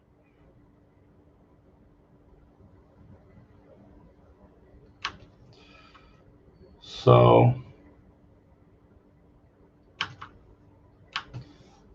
going to be more of the same. Actually going to change the material here.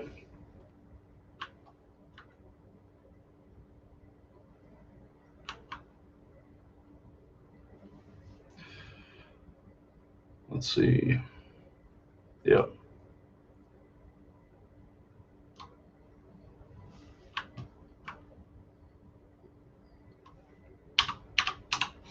It's time to flatten some of this.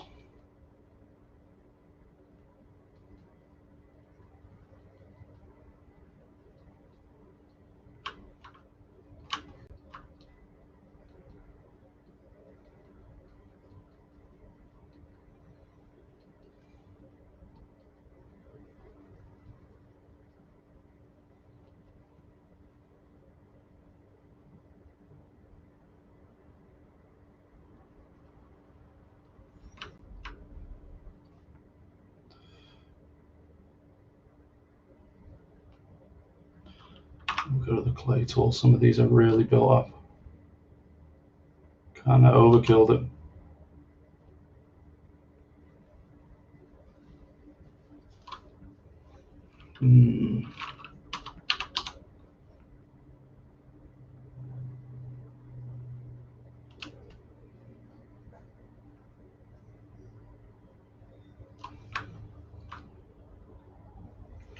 Oh boy.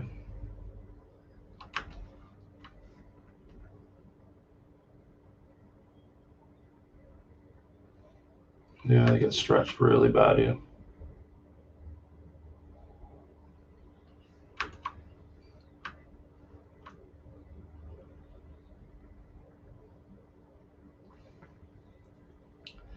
This is going to be crazy, but I think I'm going to have to do this.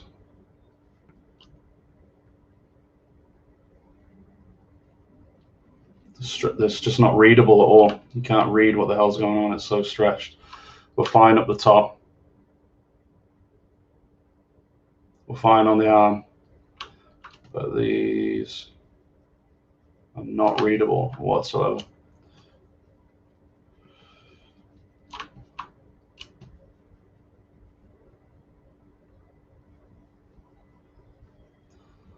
Fixie time.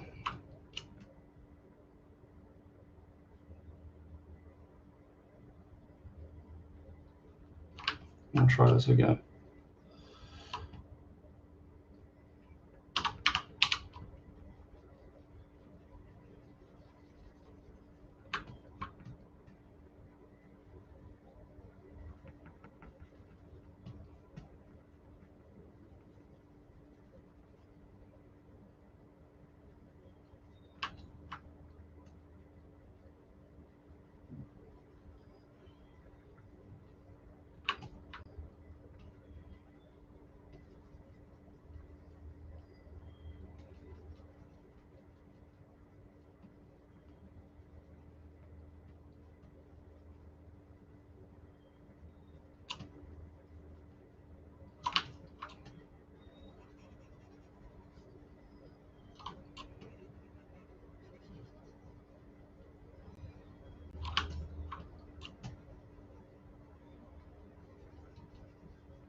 I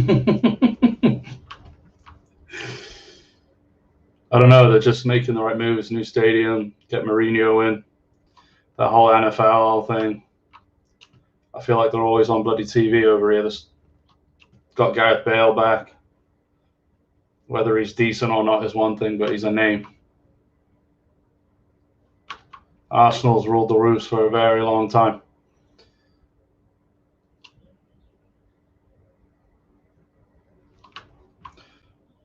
Let's do this again. Because I love doing it so much.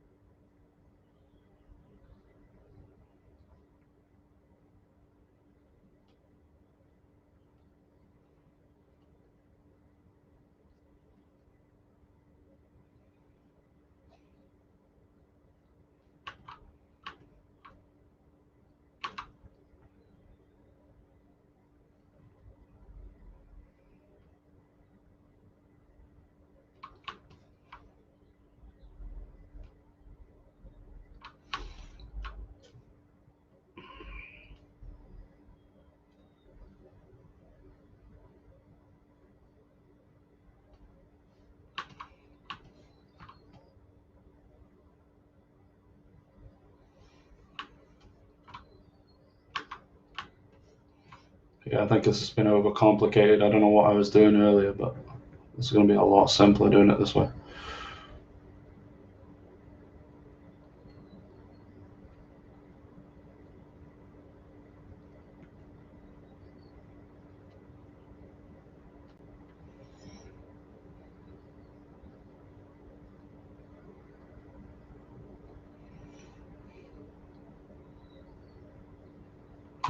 Let's see.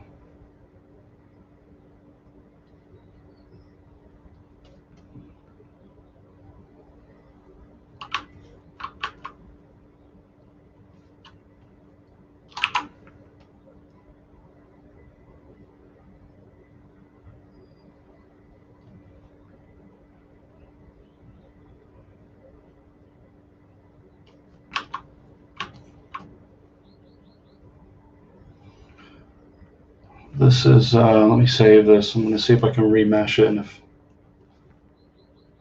it'll fix it.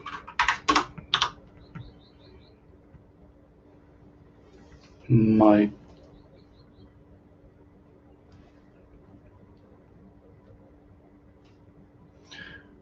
It's almost 1 million polys right now.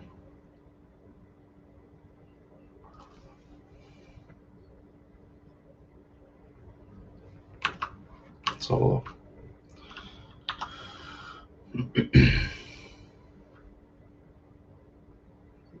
Yeah, much better.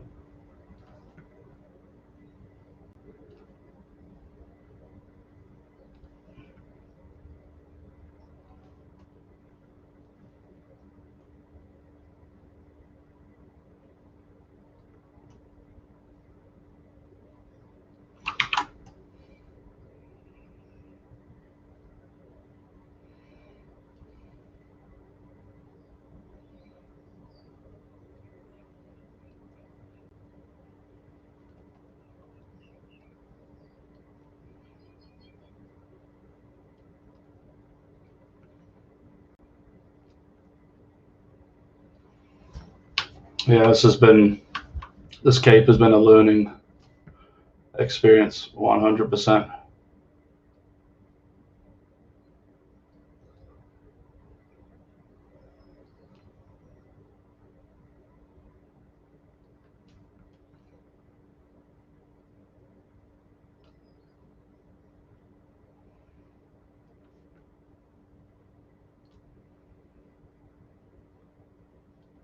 These edge ones need their own love for sure.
I'm working too, Cody.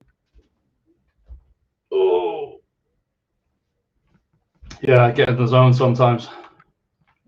I riff off of what people type to me. I'm literally putting fur strands on this cape, and it's not the first time I've done it. And so I'm drawing each individual tuft. And it can be one of the more tedious things, but the payoff with the detail is worth it.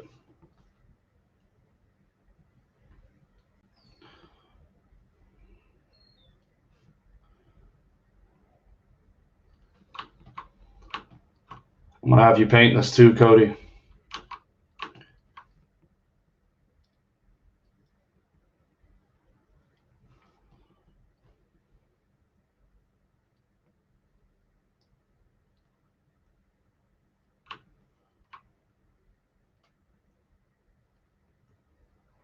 You're just gonna dry brush this in like 10 seconds.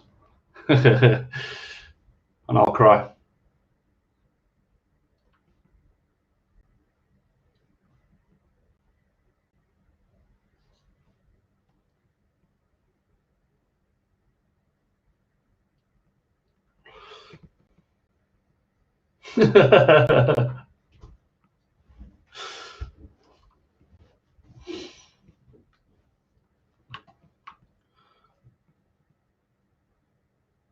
Janet Jackson at a Premier League game would be sick. Just make sure it's the watershed hours.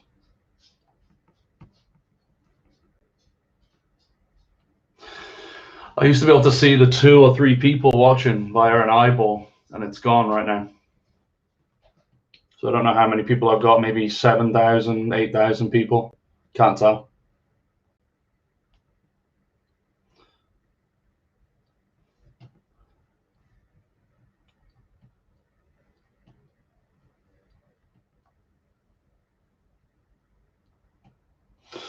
But yeah, talking a bit about the 2 characters that I'm doing first. They're supposed to be quite balanced. One slightly more offensive and one slightly more defensive. And they'll kind of just be like the benchmark that all the other characters' rules are based off of.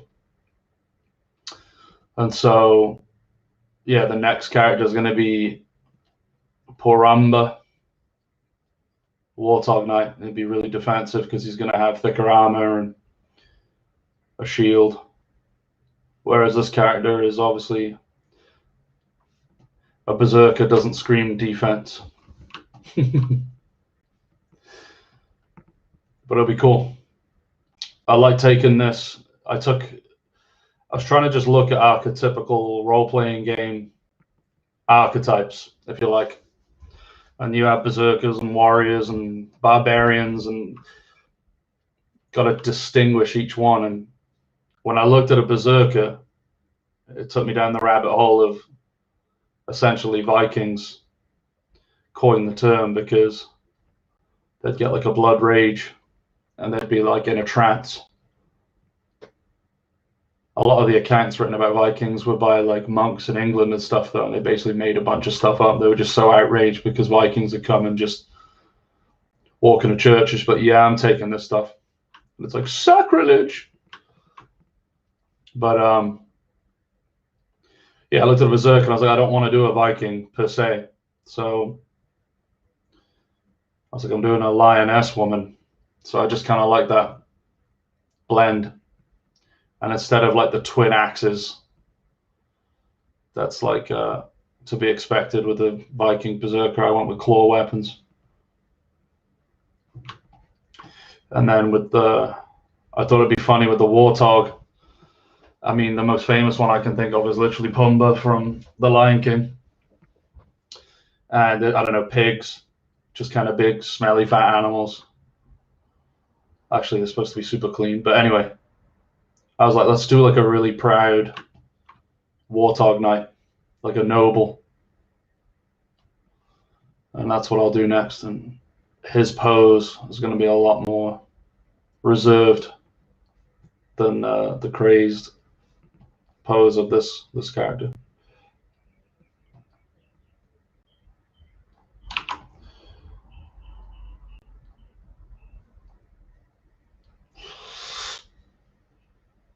Variables. So it's interesting for my game, where it's at right now, and all of this is subject to change. But with my game, I eliminated turn-based.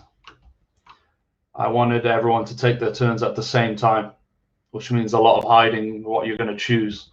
And the actions that you choose are movement, attack, and defense. So most games we play, Warhammer games and combat games and stuff like that, you just have a built-in defense. Like, oh, your defense is this much, and it means it's a dice roll, or it's, you know, a certain toughness. I want defense to be a choice. I want to base this on like actual fighting, and I've watched a lot of UFC. And essentially, you choose how to defend. You know, if you're, think of it like Connect 4. When you play Connect 4 with someone, it is turn-based, but you're choosing whether you're going to block off, or even noughts and crosses, or tic-tac-toe, or whatever. You're choosing to attack or defend with your choice. So that's what we've got with mine. And the way that manifests is we actually have 2 health bars. If you think of boxing as well, of, you know, should I defend my body or defend my head? You can kind of go up top or down below. I wanted that to be the dynamic. And so the 2 health bars you have are your physical health, like, flesh. And then the other health bar is kind of like your tether to a certain realm. Then it can be attacked. And if either health bar goes down, you lose. But if you're, it's like energy attacks and things. It's more conceptual than like punching someone in the face. But if you can reduce their tether to a certain realm to 0, they just kind of dissipate, and that counts as the defeat as well. And they would return to their own realm or something. I haven't really done the lore on it. I've gone game rules first. So with that being said, we have 2 health bars and 2 attacks in those health bars. So you can target one or the other, and so you're really thinking like, right, is my opponent going to attack my health? Is he going to attack my energy, my realm tether? Excuse me. And so if you choose not to defend a certain health bar and someone attacks it, that's it. They attack it. It's just like real life. If you're covering your rib cage and I go to punch you in the face, I don't punch you in the face. So it's interesting. We've had some play tests, and it's interesting because you start to play mind games. Like if I punched you, like if I attacked the physical health bar over and over and over, you might be thinking then, the defending player might be thinking, right, I'm just going to defend my health bar every time because, he's going to knock me out.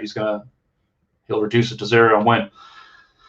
The attacking player can then switch up and start attacking the other health bar, and then you get into a real pickle then, because once both health bars are within, kind of like halfway depleted, it's really, a guessing game.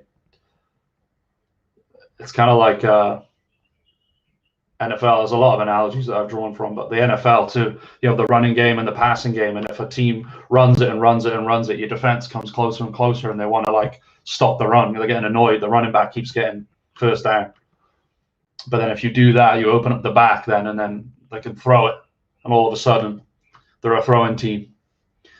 It's going to take some refinement, but I just really like that. It kind of ties the lore of having different realms. And like I said, I want it to be choice-based, as opposed to like, oh, I roll a dice and this is my total versus you roll a dice and that's your total. But there is a bit of that as well.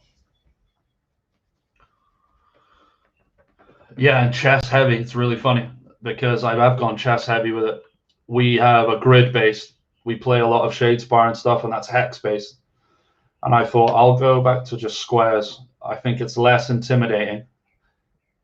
I think hex-based games, I mean, if you're a gamer, you don't care, but if I'm trying to think of more casual or for younger, hexes can be intimidating.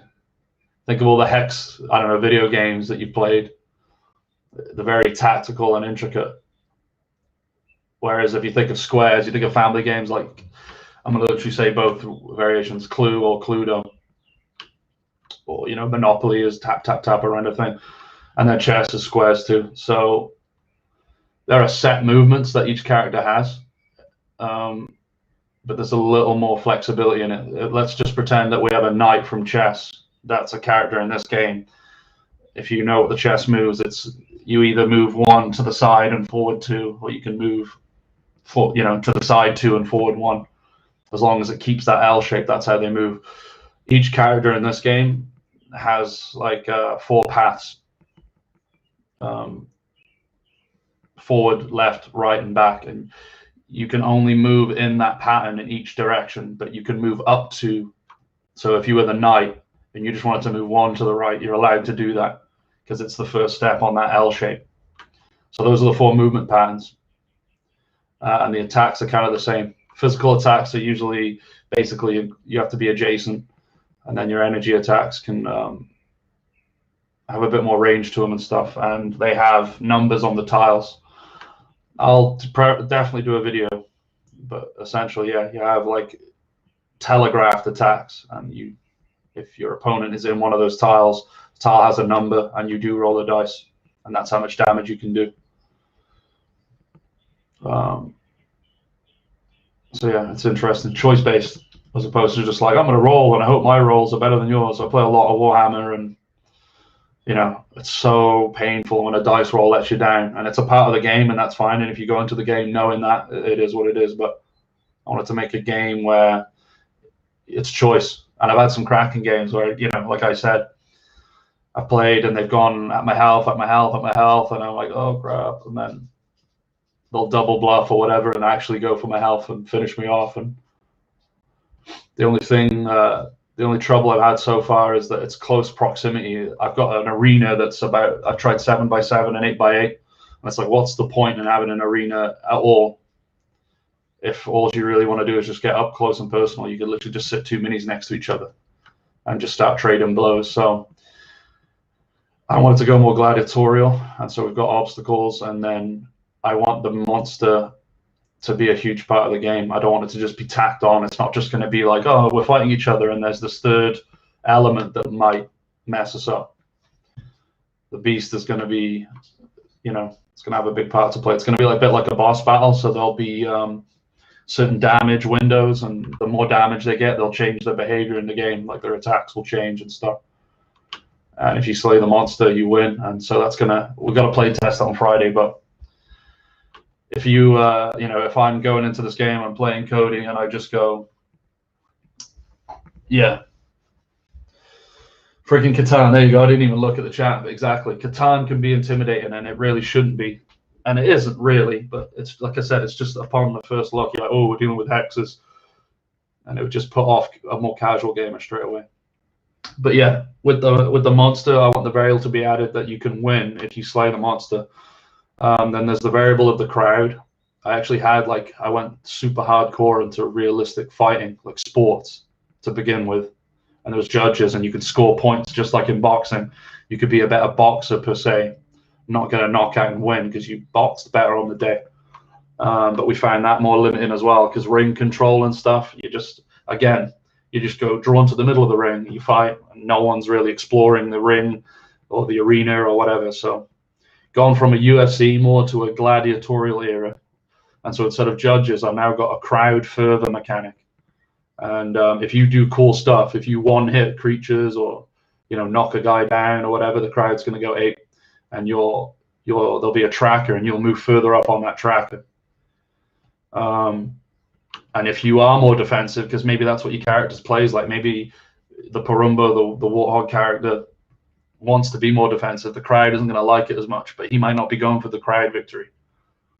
So yeah, there's the crowd fervor, and if there's a certain amount of rounds, if that ends and there's no slayed monster and no one's dead, you would go to the crowd, and it would be like the thumb up, thumb down kind of thing-ish, where you've won the crowd over, therefore you win. You're like a fan favorite. The other way to win is obviously beating your opponent. If your opponent dies in any way, if the creature gets him and kills him, you win. So that's another way the defensive person can win. You can slay the creature or be last man standing. But like I said, we've got to test that. That's relatively new. Drastic change from what I had done, what we had tested last. But that's what it's all about.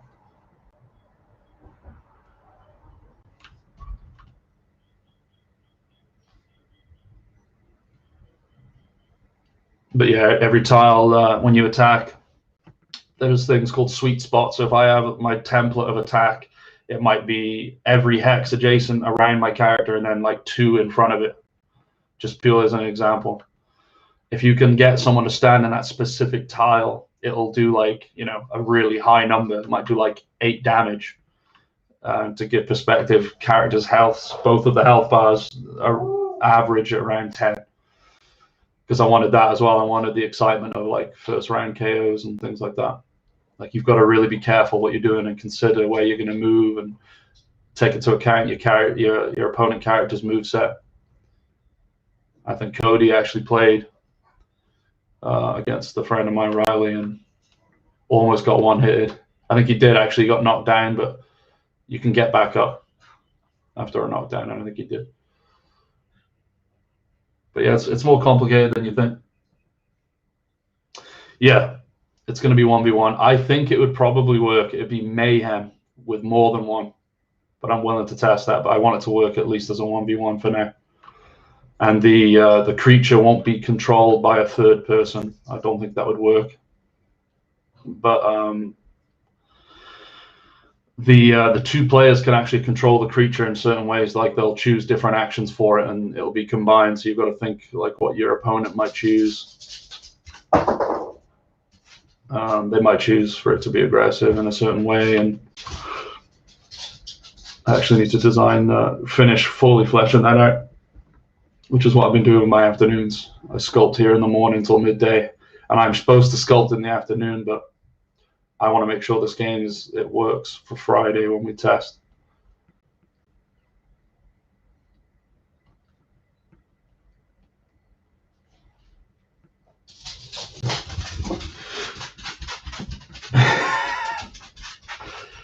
Good old Riley. So win streaks. If I'm understanding your question correctly, that's something else that I've considered. And right now, I really am just focused on the game. How does it play? Is it enjoyable from the minute you set it up to when you put it away? But I absolutely would love to incorporate. If you've got a group of friends, for example, and your gaming group, and that's who you play with, and you're all like certain characters, you can try and take that character, and there'll be rules for like championship belt fights versus just regular fights and things like that. And if they start getting a win streak, they might start the next game with the fervor of the fans already a little bit higher, and things like that. But yeah, I'd love to do that. Have like a ranking. There aren't going to be weight classes, but if I'm playing with Cody and Riley and we're playing with the same three characters over and over, or even if we control 2 or 3, have a couple of games of different fighters. And Riley's constantly winning with this Nami, which is the name of this berserker character. Nami, if anyone else was to play her that night, you could kind of do it in one sitting or stretch it over weekends. She'd be the fan favorite in our particular gaming sessions, and it'd be cool to see if other people played, who rises to the top of them. But I definitely will incorporate a game-to-game mechanic. But for now, the focus really is on making the game itself just be fun.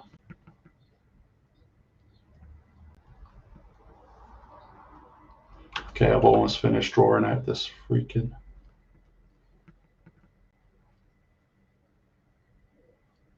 cape.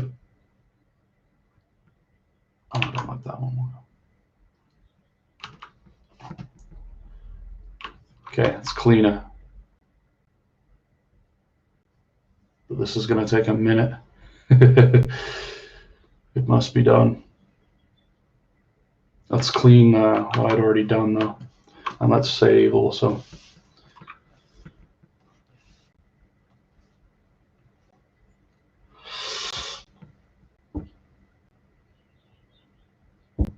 Yeah, well, I know I've bitten off more than I could chew a little bit, but my thinking was when I've looked at other miniature offerings on places like Patreon and stuff, there's no real mechanic. A lot of people make them just for D&D, and again, I'm extremely aware that that's a huge draw for what I'm making as well. But I like to offer games to go with them, and I just think it's cool that there's, you could have fully printable games essentially straight off your printer. All the things I've talked about, the little trackers and the little tokens, all of it. I'll be like, hey, subscribe to the Patreon, and you just get all of that as like a welcome pack, essentially. So you could subscribe $10 and get a board game, basically, and then quit after that. But the game is way more interesting with more fighters, and it'll be cool to see where we go with that. And yeah, different realms. I don't want to stick to fantasy. I'm really interested. It'll move away from the D&D crowd that will just want fantasy-based characters, but I'd love to do crazier stuff. Not just stick to fantasy races, per se.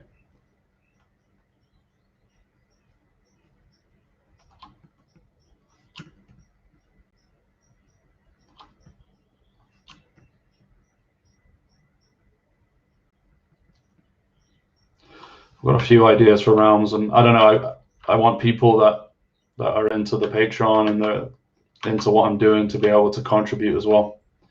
So if people give me good ideas for realms, I'll absolutely list them in the polls. I've thought of a couple of crazier ones. I haven't really got more than just. I like to start with the realm first. Like, what would this place be weird, and how would people live in it? Like, what if there was a place that was just completely night, eternal night? You get kind of bioluminescent things and crazy night hunters, and eyesight would be crazy. And that's just a good leaping off point. You can obviously go straight mythology. I could have just an Egypt theme, and yeah.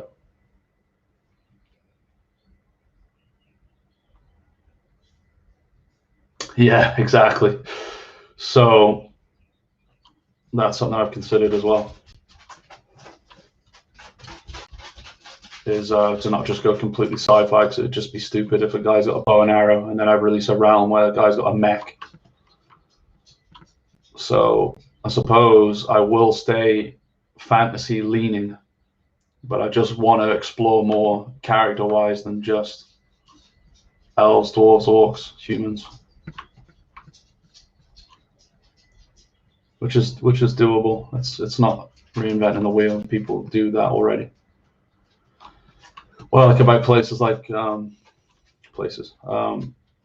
games like Magic the Gathering, for example, is they'll have a goblin, but a goblin from one realm might look completely different than one from another. And that can be as simple as just hiring two different artists to do the artwork, but I really like that aesthetic as well.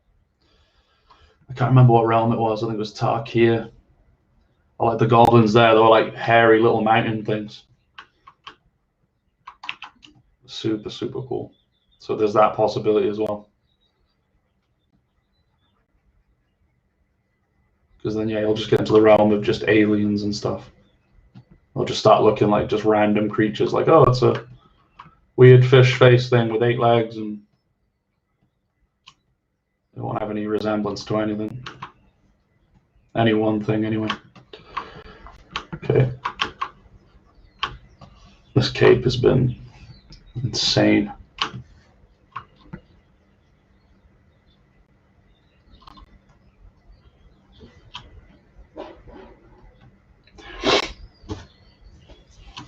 Oh yeah, Riddick, exactly.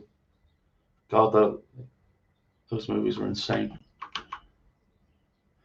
But yeah, instead of just one guy, you know, a whole world lives that way. But yeah, that's a perfect example. You literally would, you know, that'd be a realm where you'd literally have like dark elves or night elves or whatever as well. So it works.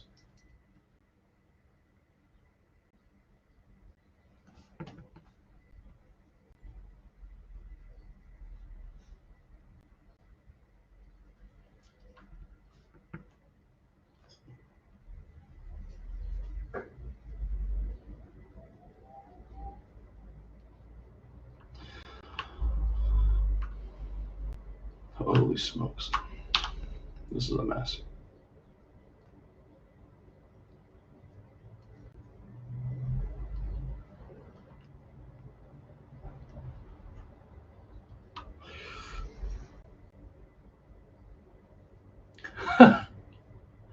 No, I did not know that. Inspired or like straight up, they just copied it. Carl Urban could do no wrong.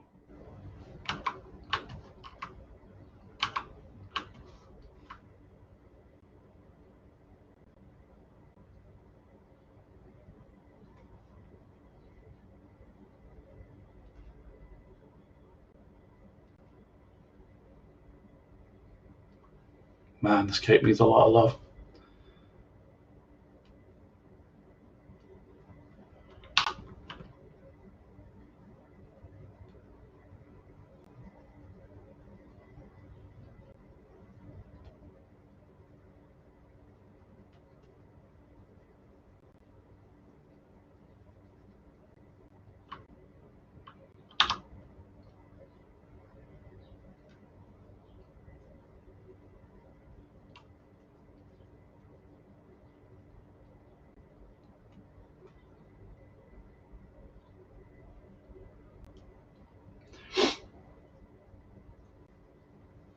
Damn, I did not know that.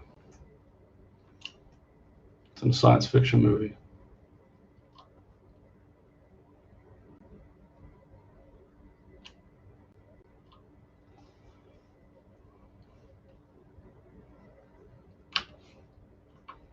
You can seriously see the difference between what I've drawn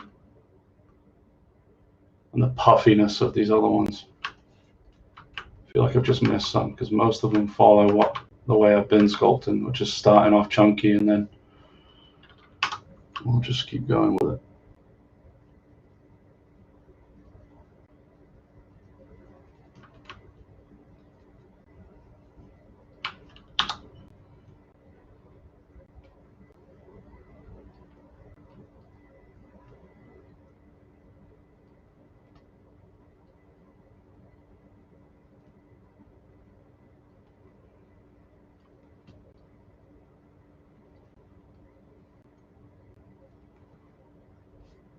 Fix all of this.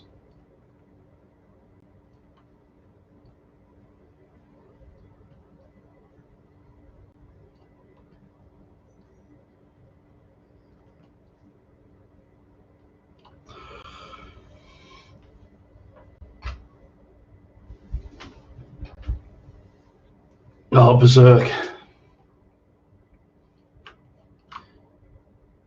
I get mixed up with that. There's Berserk and then there's the anime. There's Berserker and Berserk, and I can't remember which is which. Literally can't remember.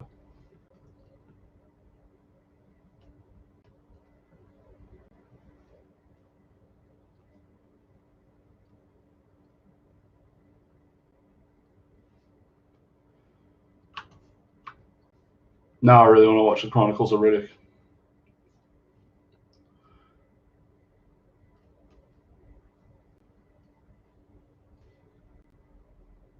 Damn it.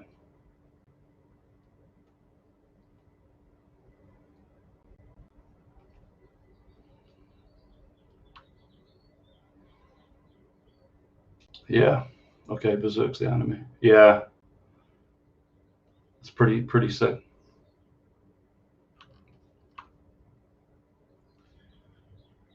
I don't remember if you were really into anime and manga when I first met you, Wilco, but I've grown into it a bit more.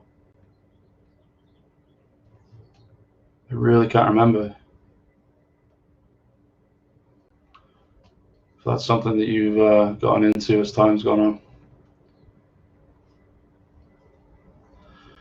I like the goofy stuff. I think because I was raised on like Biker Mice from Mars or Teenage Mutant Ninja Turtles or Street Sharks and like all these anthropomorphic Hasbro TV show tie-ins. I just love the more of the zany stuff, the stuff that like is far-fetched, but they're just rolling with it. So like even Hellboy, like Mike Mignola. So right, we're gonna have this dude who's summoned to like destroy the planet, but he's actually a good guy and he's like a satanic looking demon dude and he's got a big old revolver. And then like when it comes to anime, the One Punch Man thing that's the only manga I've ever bought because I just love that show so much. Just like the tired tropes of like characters screaming their special move name as they, you know, attack. Loved it. And all the villains are just ridiculous. Sea King and like the thought that's gone into the backstory and stuff's just like they've done it in half an hour. It's like, oh, land dwellers, we don't like you.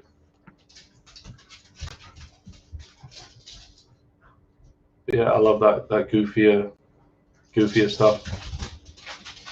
What a stretch that is. Biker Mice from Mars. Imagine pitching that to executives. The alien rat men from Mars. They're also bikers. And I learned that like for them to like be on TV in America in the 90s, like they weren't allowed to have like at the time they were averse to like conflict and violence, and they had to have like a message that was positive for kids that were watching it. So you got a bunch of this like eco-friendly kind of vibes to it. But damn, the toys were good.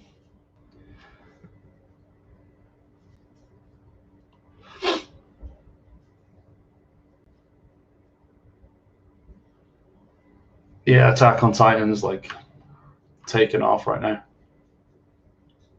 To be honest, the taste of it for me has just come from Netflix. If it's not on Netflix, I won't watch it. And then over here we have Crunchyroll and stuff, and that's where you would typically go to watch. But I'm also a dub scrub.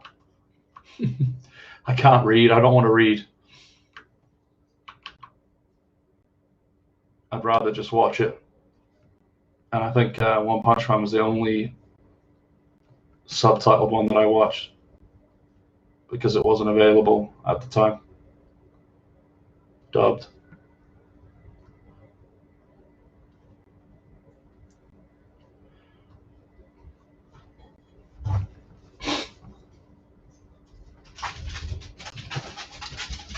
Really like the Castlevania series.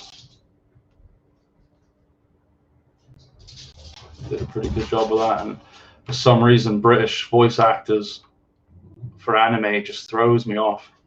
I'm just used to that really over-the-top, cartoony Goku voice or Krillin from yesterday. Instead of like, oh, bloody hell. It was cool.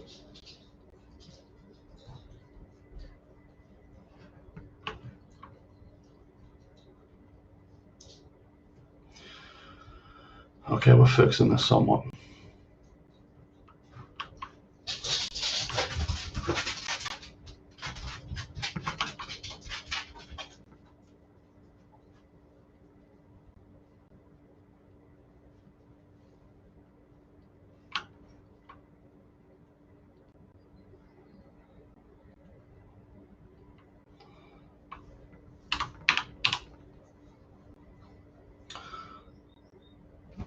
No, I haven't seen the new Dota show. I think I've seen clips of animation from it. Didn't play Dota though. I never got into the MOBA thing at all. I think I played one game of League. Someone said I'm absolutely shocking. I was like, yeah, I better not. It went against. I just didn't like the gameplay with MOBAs where you have the minions. I just want to go in there and start attacking, but I have to like do this juggling act where they have to you attack the minions and you have to like stay behind them and you kind of juggle. Just didn't interest me. Didn't pull me in at all. Yeah, I love the characters. I love character shooters, like character-based games. I love. Really like them.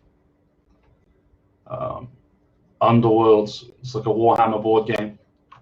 That's been a huge influence for me because that's taken little miniature war bands, pitting them off against each other, and they're all named characters and stuff, as opposed to just being one mini in an army of however many. So yeah, Overwatch. Completely loved Overwatch. Couldn't tell you I was any good at it, to be honest, but I ended up buying the comics for that and stuff as well. And I think they were clever in doing nations, characters from countries. I'll check it out if it's on Netflix for sure.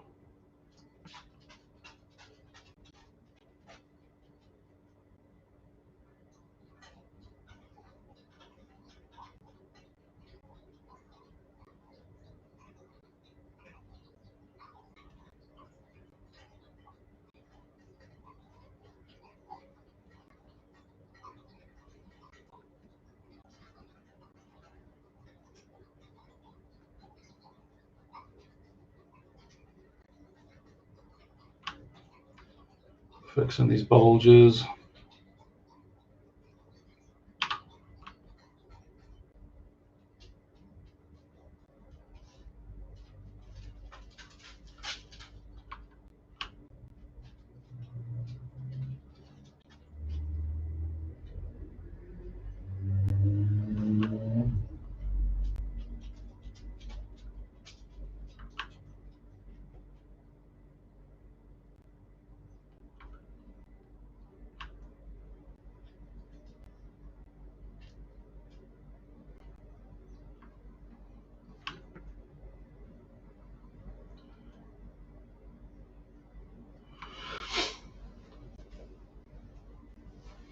FTL, yeah. Yeah, I can kind of see already where you would go with that. That kind of getting from one spot to another, and then a whole bunch of crap's going to happen on the way, and you just got to hedge your bets. Played a lot of FTL.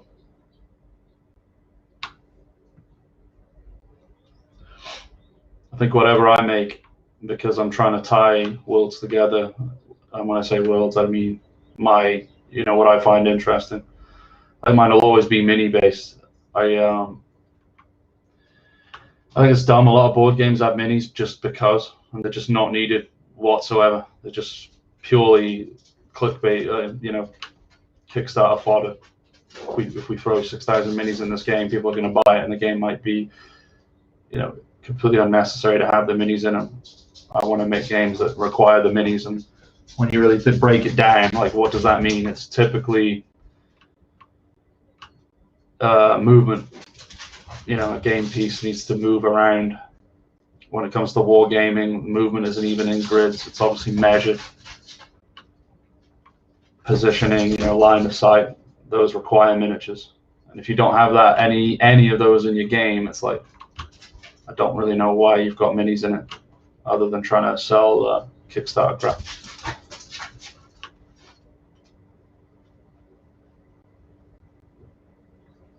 I've got ideas for much grander games than the ones I've been pitching and stuff, but the effort, it becomes more of I need a team of 10 people to make it.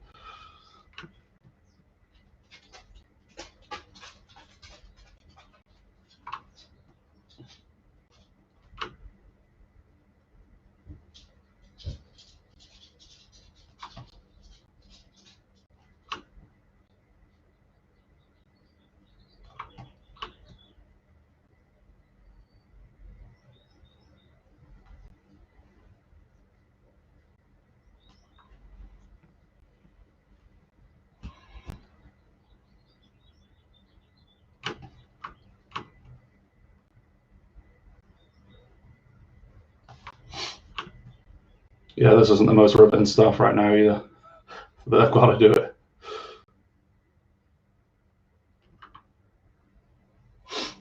Yeah, I can talk about that. I can go over it. Crazy, Wilco. Finished university. Like everyone else, I wanted to get into games straight away, as quick as possible.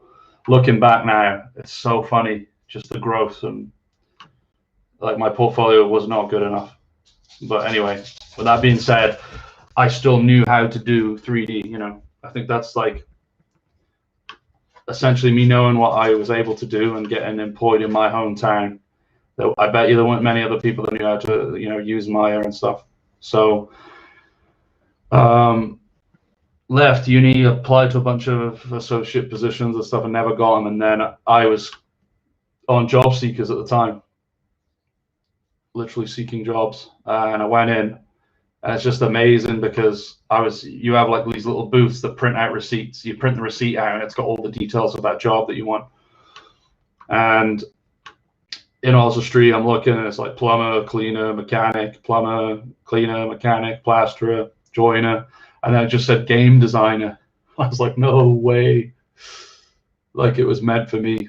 So interviewed for it, and essentially what Stitch Games was, there's a chap that owns like a media publishing company. He does like books and things and adverts and all that stuff. So no real no gaming associated, but this the lad Kian, who ended up fronting it, essentially, he was there, and he just got asked, he was sharp, he was asking the right questions, kind of showing an interest in the business, and this guy just asked him, what would you do then if how would you move the business forward? He said, I'd put your books and stuff, make them digital and make apps with those. And he said, yeah, we've already tried that, so it wasn't really effective. Doesn't really work for us. And so he was like, all right, then games, like mobile games, they blow up, they're small,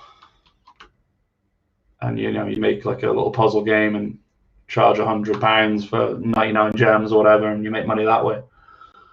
And so got employed with that. And we made Super Boots, which was like an endless runner.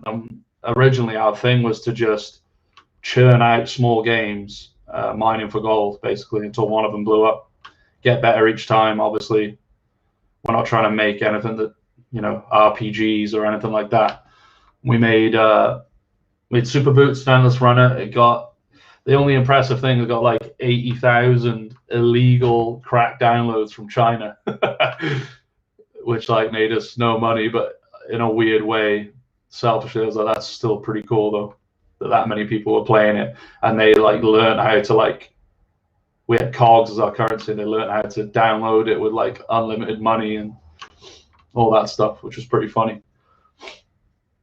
And so yeah, the next game after that, we tried to cash in with Fightocracy, which is hilarious. Kian had an interest in American politics, and I can't say I blame him. That stuff's like a TV show in its own right, but we tried to cash in on that. And we made Fightocracy, presidential fighting game. It wasn't. We literally turned that thing around in 2 months because it was like release. You had to release it on time. You can't release an Easter game at Christmas. You've got to catch the wave. And it turns out we were one of 2 or 3 election-based games, and it got us a bit of press coverage because it was goofy, but a bit off more than we could chew. We were trying to make a full-fledged fighting game on a mobile device, which was horrible. So I said, I'm going to say it was me. It's not important who it was, but I believe I had done Maya, right? So I was like, I think we could make a proper game. Like I told him I could animate, and we didn't do animation when we went to uni, but I was like, yeah, I could do it. I just kind of went off the fact that I knew how to do 3D modeling and stuff. Hot politicians, yeah. It's nuts. It's a different ball game completely. But so yeah, I try to just push for something more substantial to make a more premium game, which probably wasn't the best idea if we wanted to be successful. And there's a chance I'd still be doing it to this day if we went the original route of just churn out little games until one of them hits big. But yeah, at the same time, I wanted to make console games if I was to have the personal choice. So we went for it, and we got Unity. I did everything 3D, so I did all the animation and all the 3D art, and we went with a low poly style because I could churn it out fast, because I was the sole artist on the whole thing. And we went to shows. We went to EGX. It was cool.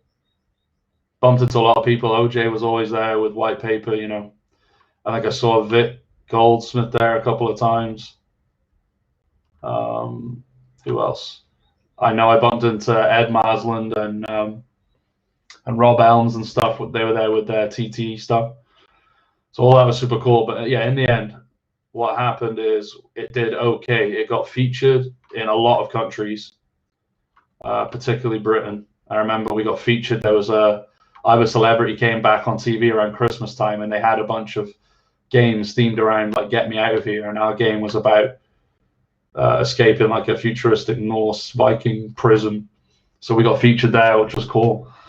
But it just, money-wise, it was just lukewarm. It wasn't enough to recoup all the, it took us like 3 years to make, because we were kind of, I was the oldest on the team that was there every day. Or actually, no, Scott might have been the same, bit older, I think. Point is, I was 22, and I was like one of the older. We had guidance from a guy called Eddie Edwards, who I still know, and he lives in Australia. He has a cool story. He worked for Naughty Dog and stuff, and he kind of supervised. The original intention was that he was going to be with us the whole time, and it just didn't work out that way. So we're kind of just these kids making this damn iPad game, being funded to do it.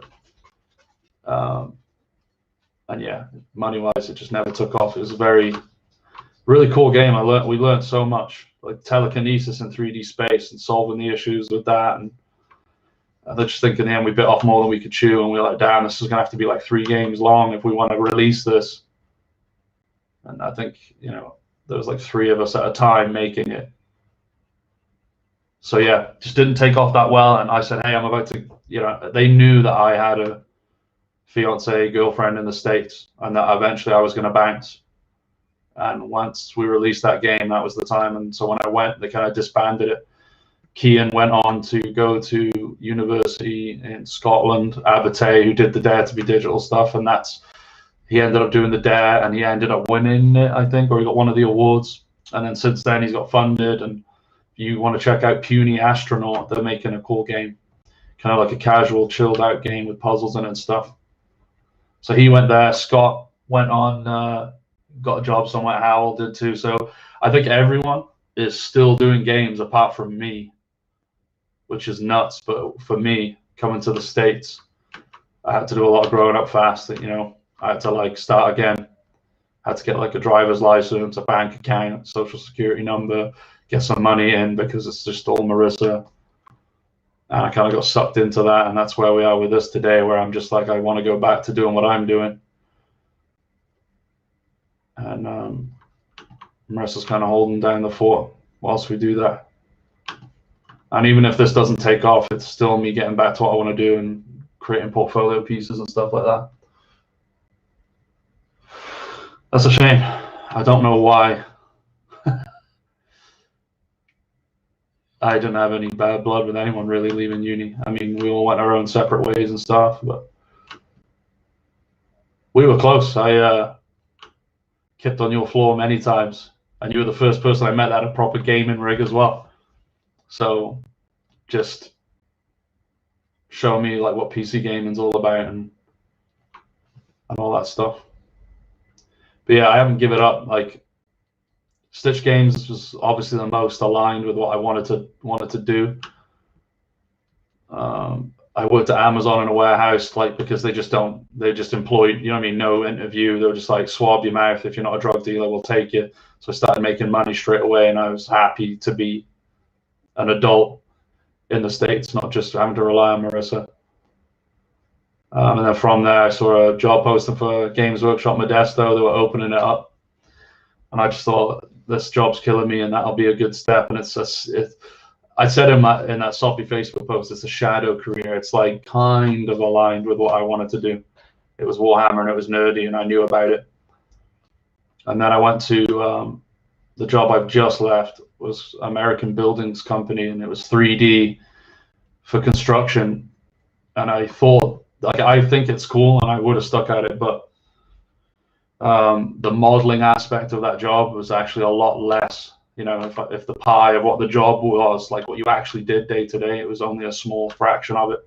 A lot of it was lists and checklists and tallies and making sure we're delivering the right sizes and colors. And it got overwhelming for me, very detail oriented in terms of remembering different areas of the building and things it needs. And it just got overwhelming. So back at it 10 years later. 10 freaking years or over that. I mean, graduated in 2011, 8, 9, 10. No, it was the end of 2008. So yeah, 2011, I remember, because that summer we'd all come home, and then before my 22nd birthday, I got the Stitch Games gig. So just crazy compared it over here. Obviously, the companies here aren't small Oswestry companies. It's Blizzard, and it's, you know, Activision and whatever. So they get the pool that I'm competing against for jobs is like global at that point. And like I said, my portfolio was never strong enough. Rock, I have the experience of making a game, you know, several from start to finish little games, but they weren't, you know, I had experience making a premium game in mobile, and all the mobile games companies wanted, you know, economy designers, like, do you know how to monetize gameplay and all this other stuff, which is not what I have experience in. And then if you go over to the console and PC, which the game itself aligns more with them, but I didn't run it on any, you know, it wasn't a big, huge game company. It's not a AAA title. It was this awkward little, you know, mobile game that had interesting graphics and stuff. So I kind of had a half of each world. And as the years have rolled on, I was like, I know I can do it. Like, I know I'm capable of making stuff that would get me employed. I just got to sit down and do it.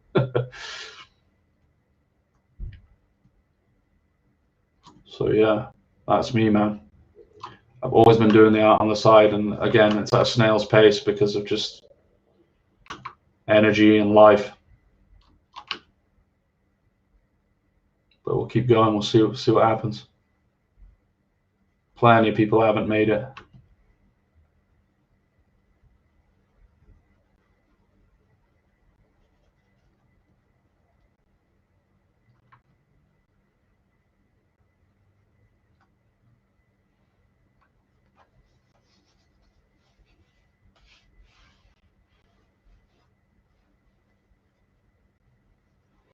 Yeah, I think I remember the tattoo, and actually, Wilco, I've always been interested in keeping up with everyone.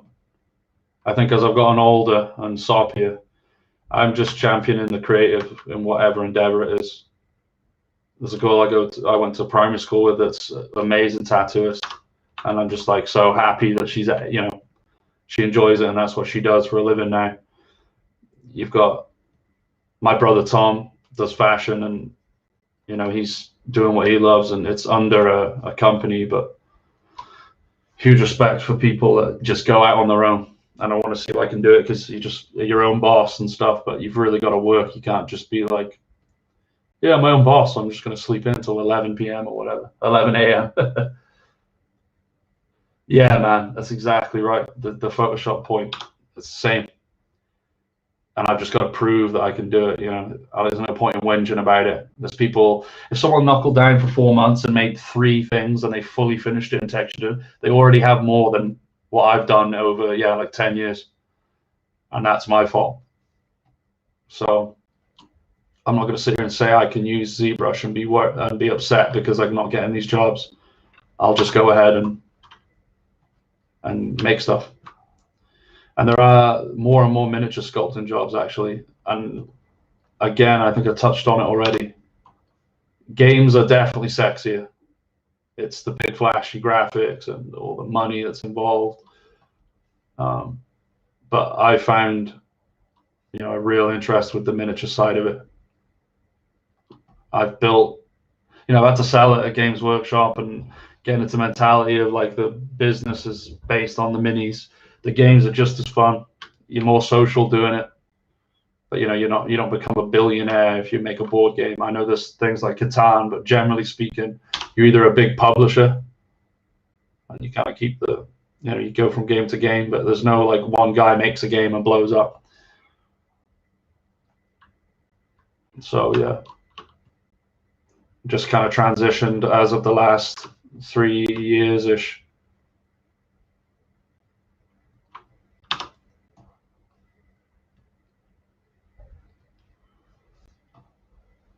And with YouTube and stuff, you just get more people playing tabletop stuff anyway.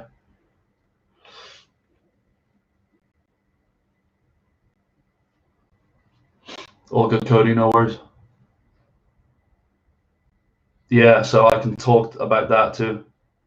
Yeah, exactly. Tabletop, the 2 points you made. The tabletop is, I don't need a programmer for this. I can sculpt and do the art, and then I can design the game, and that's a little more collaborative, I'll admit. I don't think, you know, you never design a game fully formed. You have to, you get people's opinions and stuff like that. But I've, like the last 10 years, the amount of people that I've hung out with on Skype and met them and let's make a game, and I've done a game jam, and in the hopes of like, okay, now that we made a game together in this game jam, do you want to actually go ahead and make it? But the investment's just insane. And people just drop off all the time. It's frustrating. Super frustrating to need, you know, a whole area of expertise that you don't have any authority. You know, you can't go to a program, so it needs to be like this and like this, because it's just like, you don't know what you're on about. Some really interesting jobs that I've seen, like to give you an example of where I could possibly go, is Hasbro is in Pawtucket, Rhode Island. And what they're explaining the job was is literally what I'm streaming here doing, and what I've just discussed with you on the stream. You'd kind of just, if you know a bit of 3D modeling, and you can, you know, put some paper together and some card and prototype something that's fun, they want you, you know. And again, I'm like, I could definitely do that, but I haven't got, and it, you know, they can't take my word for it. In Seattle, there's Funko Pop too. Seen the sculptor jobs pop up a few times, and I like that it's a sculptor. It's not game artist, because that's one thing I've learned as well, and I won't miss it. It's texturing, it just kills my soul. UV, the amount of characters I made where I get to the UV stage, and I'm just like, nah, I don't want to retopologize this.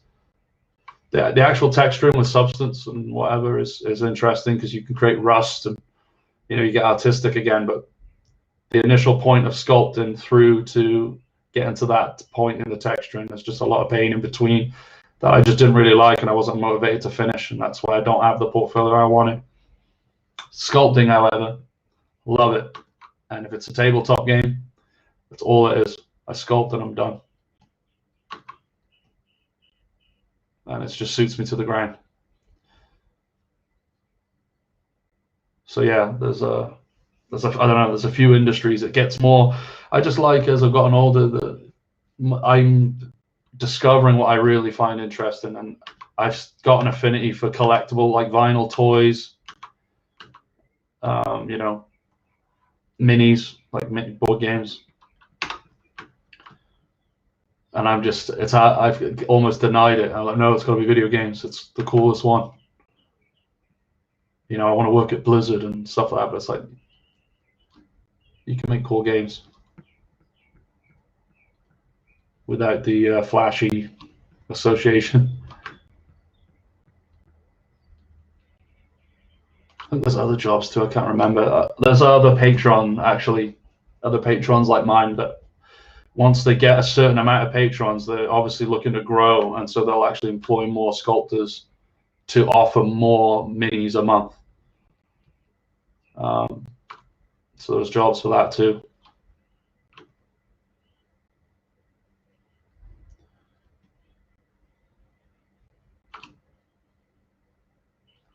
Yeah, some of those patrons are super successful as well, and I think you have to be an artist that has a following already. I'm kind of doing it back to front, so, you know, there's a chance that I don't just start my Patreon and then a bunch of people flood in. You need to have, you know, most people on Patreon are artists that have an audience, and then you're turning that audience into members.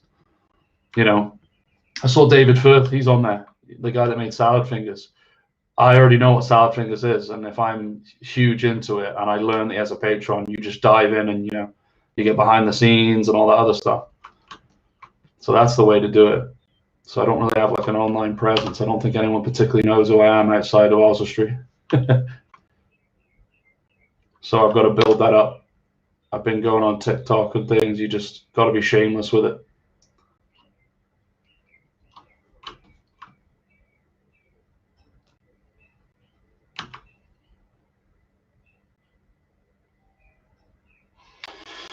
Yeah, I follow Gary Vee. If you think about it, Wilco, if it's ever crossed your mind and it's something you'd be interested in, and you're worried about that aspect, I wouldn't worry. That this Gary Vee guy, I don't know if you know who he is, big entrepreneurial guy, does a lot of talks, and he's like championing the whole social media. He's like, in today's day and age, I don't care if you don't like social media, or if you think it's ruining society or whatever. He's like, I'm telling you right now, that's where it is. If you want to make money, and you don't go to TikTok and you're not paying attention, you're going to just lose out. Your company might not crumble if you're already an existing company, but you're missing out on sales and stuff. And you just jump from one platform to another. TikTok was for little girls, like, you know, a year ago. Now, you know, you have people that go on there and they promote their little business on it. Another really good story is my Facebook post, my Soppy post. A girl from high school reached out and she said that she's already kind of doing what I've said. She's went on her own, made her own business. She makes like resin skulls, basically. She gets a mold of a skull, makes it, you know, puts flowers in there and stuff, puts clear resin in, and when it comes out, it's this beautiful, you know, like sculpture with like cool things inside. And she went to TikTok. A couple of them went viral. I believe one of them had like over 1 million. And it's just her showing what she's doing. Like, people just don't know how it's made, or, you know, they think it's interesting and they want one. And I believe, you know, I don't know her numbers and stuff like that, but she's busy. That's all she does now, and it's just because she posted on TikTok. You don't have to talk, you don't have to put it on your face. That was just her peeling off the molds of her creations. That was it. So for you, like I said, if you did time lapse of your work and stuff like that, and people, I don't know, got a kick out of it, it could be enough. It could be the difference. And then this Gary Vee is just like post every day too. Like you're not going to just post 2 or 3 times and then blow up. You just like add it every day until enough eyeballs see it. So I did the time lapse this time. The movie is 1,761 megabytes. So I'm going to take this time lapse and just slap it on TikTok, and I'll just put a link saying, hey, I'm making minis for this Patreon, blah blah blah. You never know. But yeah, the social media is the ugly bit. I'm trying to have fun with it. I'm just accepting that it's a part of it. I can be goofy on camera, you know. I can have a laugh with it. So that's what I'm going to do. And again, I'll go to the Gary Vee guy. He was saying, if you're not comfortable in front of a camera, written word, images, time lapses, all that stuff, it can all work in your favor. You can write. You can share images. It doesn't, you know, you can be private with showing your face and stuff.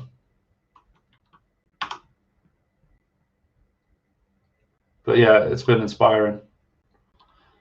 That TikTok, and he was saying also about social media as they mature. So like when Facebook was 2010, or maybe a bit earlier, it was just a free-for-all, like organic outreach. There was no paywall. If you put, I don't even think there was hashtags, but just as an example, if you were to put, you know, hashtag 3D modeling back then, anyone that looked up that hashtag could potentially see it, and that's huge. And obviously, as it's matured and companies have found that out, and then they start using it, Facebook's monetized it, and you know, everyone's like whinging about it, but it's business. But like these newer platforms are at that stage Facebook was. So on TikTok, if you put hashtag D&D, hashtag illustration, hashtag characters, or whatever, anyone that looks for those is going to find them without a paywall. And that's why these kids are blowing up. So it's like you got to jump in whilst the water's hot kind of thing. So if I put ZBrush and tabletop minis or whatever, the outreach is organic. It's cool. Done a lot of research on it, obviously, out of necessity.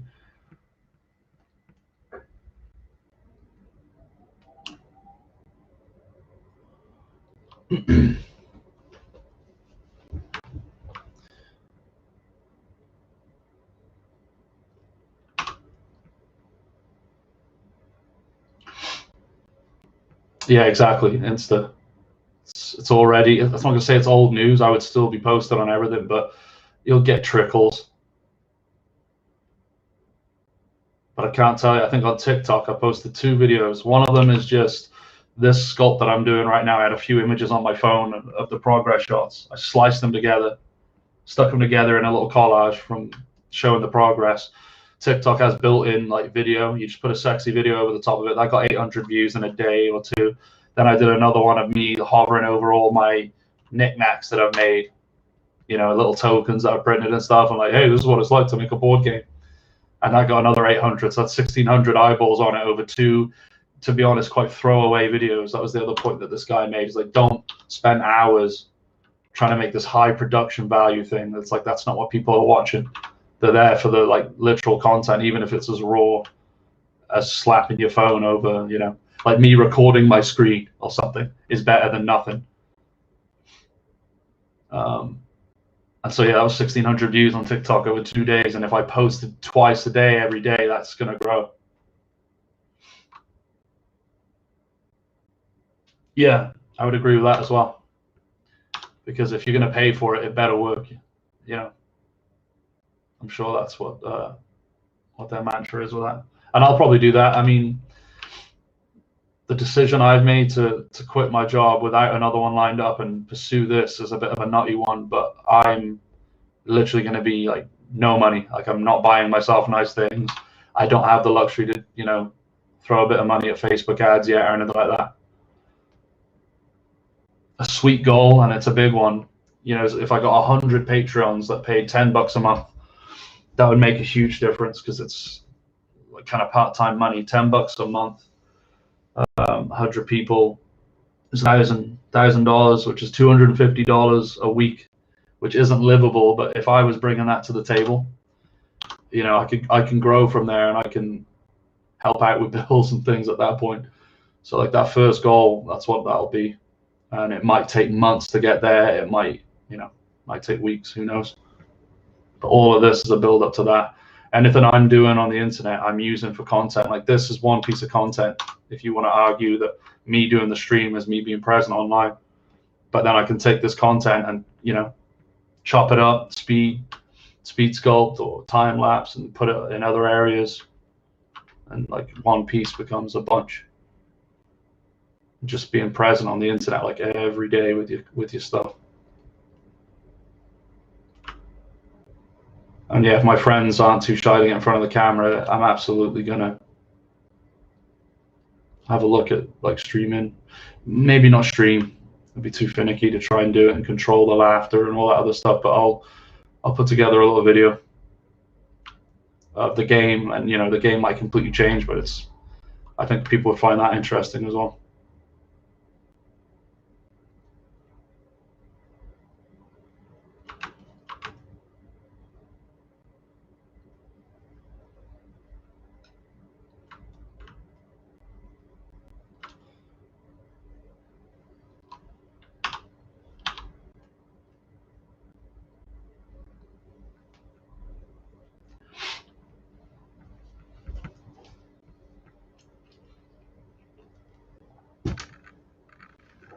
Dang it, it's been 3 hours already. Insane. It's been mostly this cape again. Oh, I just got to see the back of it. It's going to be a minute though. It really is.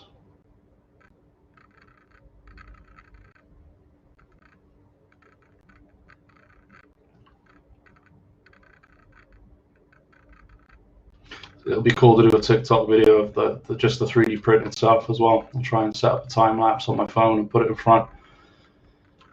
Depending on the size of the thing, some of those prints can take a long time. I have to just see how it goes.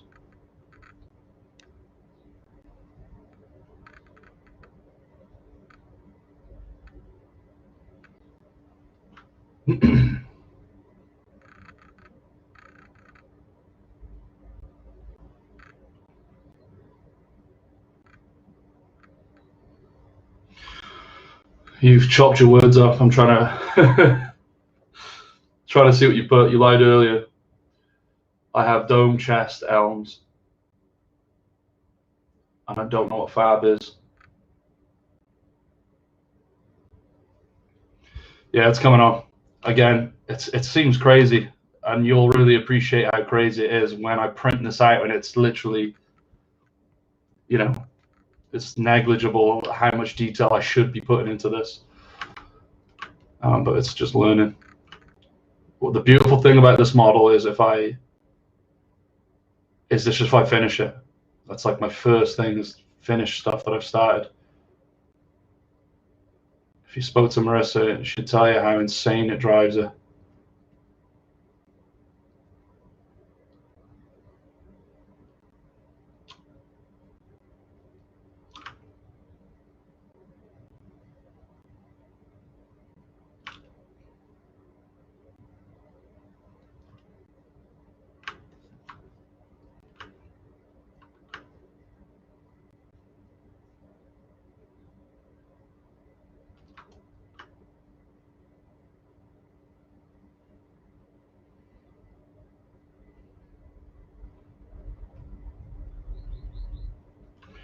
Fur.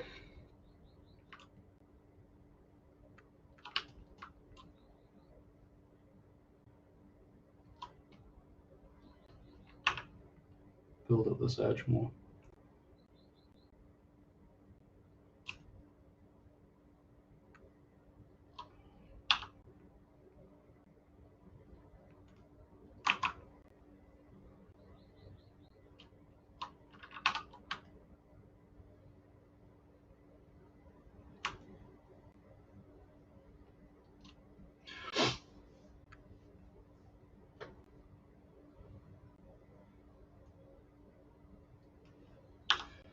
Yeah. Get recommended ZBrush or something as an advert.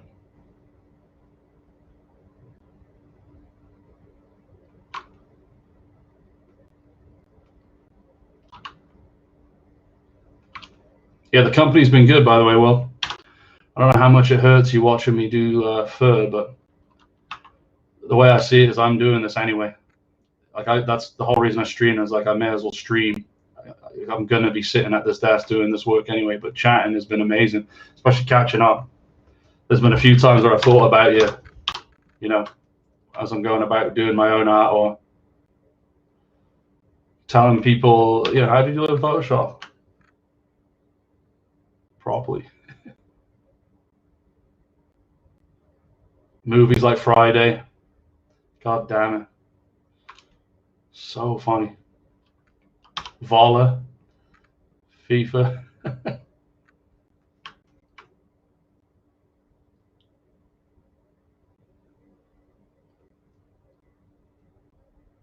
Voila. Not so much in the bedroom, I'm afraid. Can't really say that I have. Just reminiscing. I met you around about the time my life seriously changed.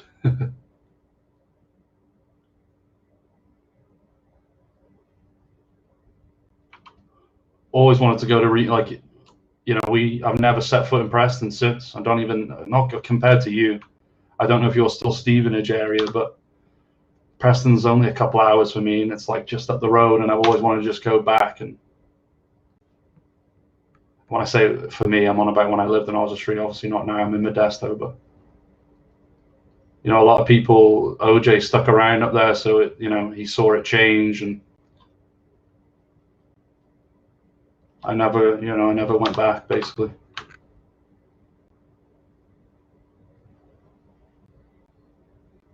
We should all go back one day. Get that red salt.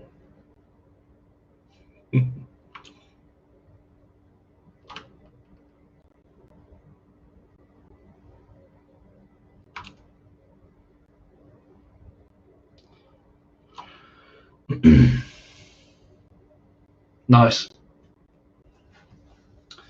Northern monkeys.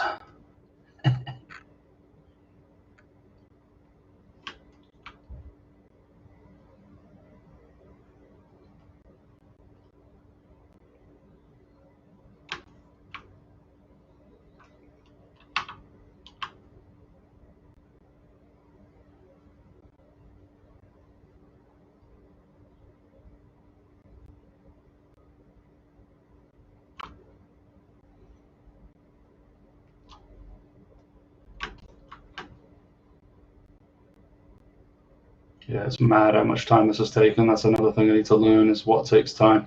So next time I decide I want a full body cloak made out of hide that's going to have individual hairs, I'm going to know. It won't be enough to put me off doing it, but I'll just have a better idea. Like the Warthog Knight, that's going to be so much faster because it's like solid shapes. Really simple to do.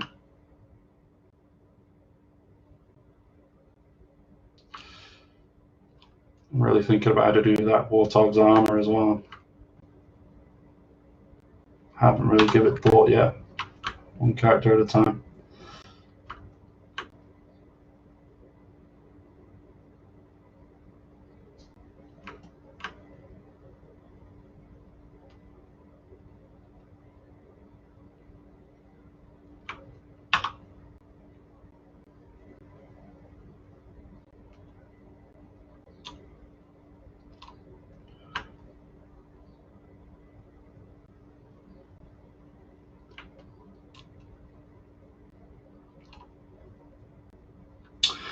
Yeah, that's a good question. I don't have enough experience finishing stuff, which is sad to say. But I really, the main forms are down. Like today, we've spent time doing stitches, and like it's it's one of those like things where you could technically never be done. I could just keep going and going and going, but there has to be a point where I stop. For me, when I look at it now, this cloak is the main thing, and like you can start, like you said, we're getting there. It's a lot cleaner. There's going to be a good couple of hours probably fixing this. Beyond that, not a lot left. So yeah, you know, what are we today? Tuesday. So I think I might just give myself the week, just kind of working. Like, I don't know, give myself the week to just give myself a break and to give myself some leeway. That's what I'm trying to say. Just so that I can learn about how long things take me and then go from there. But the thing for me is when I do this Patreon, what I want to do is get a couple months ahead of the game. So what I'm offering in the month, let's just say I go live in April. What I'm offering in April, I've already done. In fact, I'm doing it now. And then I might even, whatever's offered in the month after that, I want to be done with as well. So that way I've got 3 months ahead of what people vote on. And that way, you know, and I can kind of throw it together and not be racing against time as bad. But yeah, I think I really need to track how many hours I've been doing this for too, like the actual hours put in. Doing these 4-hour little chunks is going to make it a lot easier. But before then, I was doing real scrappy bits of time here and there, and it just wasn't helpful in terms of the flow. Like I said, I'd jump around and not know what I was working on and what I'd left off on and things like that. So if I'm doing, and I said I was going to do more hours in the day too, I've been doing 4-hour days because after my lunch, I then jump onto other things like posting and I made my little logo and stuff and things like that. Yeah, exactly. I can design it, can't I? I can like make the decisions of what it's going to look like. That pressure of being, you know, oh, people need it by the end of the month and I'm only 2 models in or something, that won't be as bad. But yeah, it's a really good question. I think I put about 2 weeks worth in. If I say that, and it was 2 hours a pop, it's 10 hours a week. So I probably put 20 hours in before I started the stream yesterday. And I'm going to have put 4 hours in yesterday, 4 hours in today. That's 8. So a third of the time spent on it, I did in 2 days. That's promising. And when I start doing 8 hours a day, when I've really got my, you know, all my little logos and cover pages and little icons all made, and I'm really throwing 8 hours a day at it, I probably could do it in a week. I don't think that's a stretch, no matter how crazy it is. But yeah, for me, when I'm looking at this, we're going to make this glove. I'm going to upgrade the resolution so I can add stitching and stuff to this. I'll do some more on the face. I want to just kind of go back and work the wrinkles and things. But yeah, it's close. The feet as well, actually. The feet, I kind of pose loosely. This one's not too bad. The gesture of that is nice, but this one's looking a little, got like a bump, and then this just looks, it doesn't look like she's putting weight on it as much. I don't know what it is. It's just something off. The foot's bent from the leg, so I'm going to fix this up a bit. But yeah, man, not too far out now at all. Don't know what to do with these little buckle things on the belt either. I've kind of just made these geometric little rectangles, and they're quite chunky, but I'm not sure. Metal plates or something, and they'd have to be fastened. But yeah, I want to be done. The end of the, I've said to myself, the end of this week, this thing will be printed out and I'll be holding it up.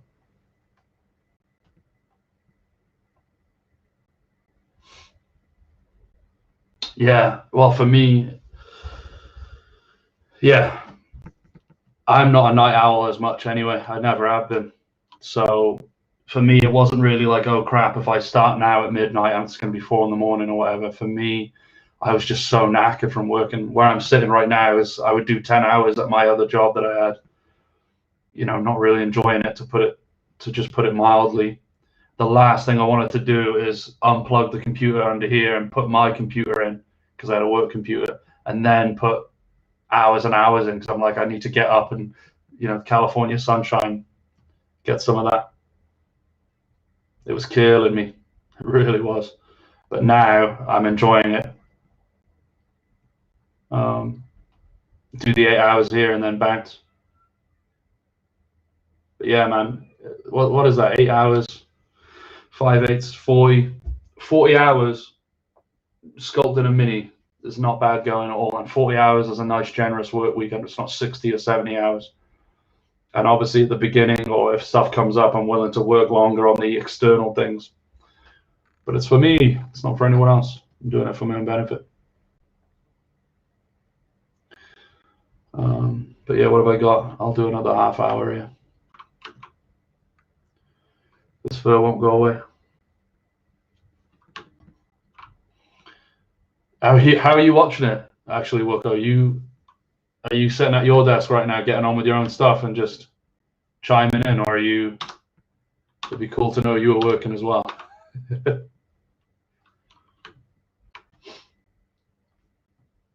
Where was I?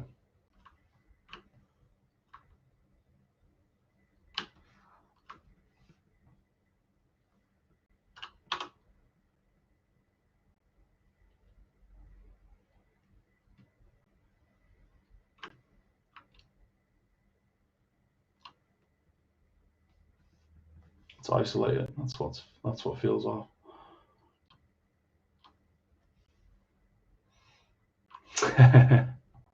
You should be on your iPad right now.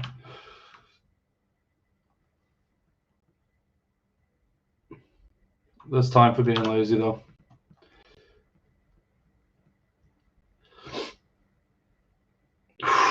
That would be sick to see. Like a top-down type thing, like little illustration of little buildings and churches, and that would be so sweet.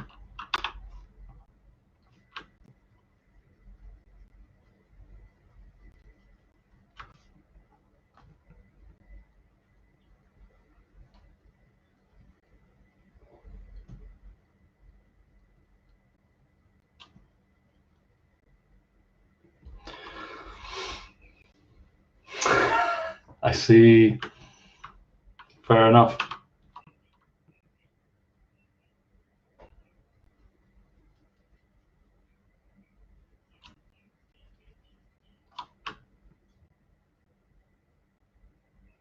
Yeah, I'm going to post about this. Do you know what? Just because I'm going to take a break, I think what I'll do now is let me save this. Let me see what that video looks like. See if I can use it. See if it's interesting to look at.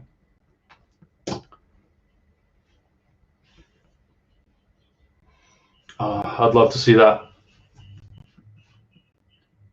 movie. What's happening? Pause. There it is. I play it. So this is let's say 3.5 hours. That's cool. I wish it was that fast. Oh yeah, we did the hand. Aloha. It looks so effortless and so, no thought needed when you watch it like this.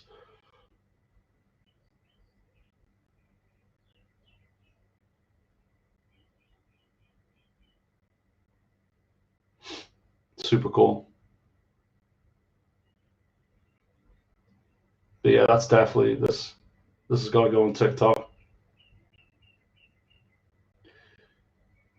Yeah, when I reflect back like this, it's actually really cool what I managed to get done.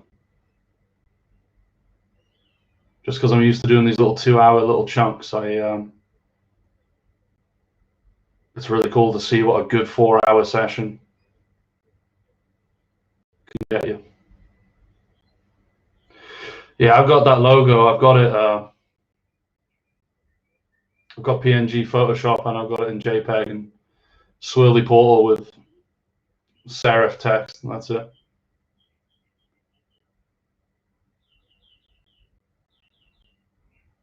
And the rest of the video is just going to be this.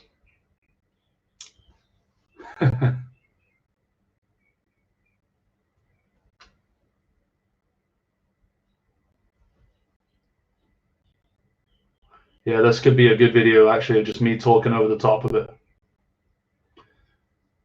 I have to link to the stream. I'm really annoyed because the Twitch stream is Bird Brains, which was my personal one when I was playing FIFA and stuff, and it won't let you change. There we go. I'm going to save that. It won't let you change the name, but it's associated with the email that I want to use. Save that movie. It's a Z movie. Won't let me switch it to anything else.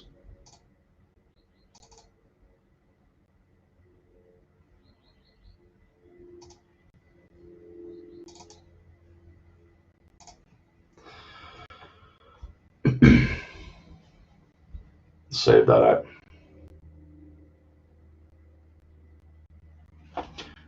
And I do want to go all the way, so I am just going to whittle away at these hairs.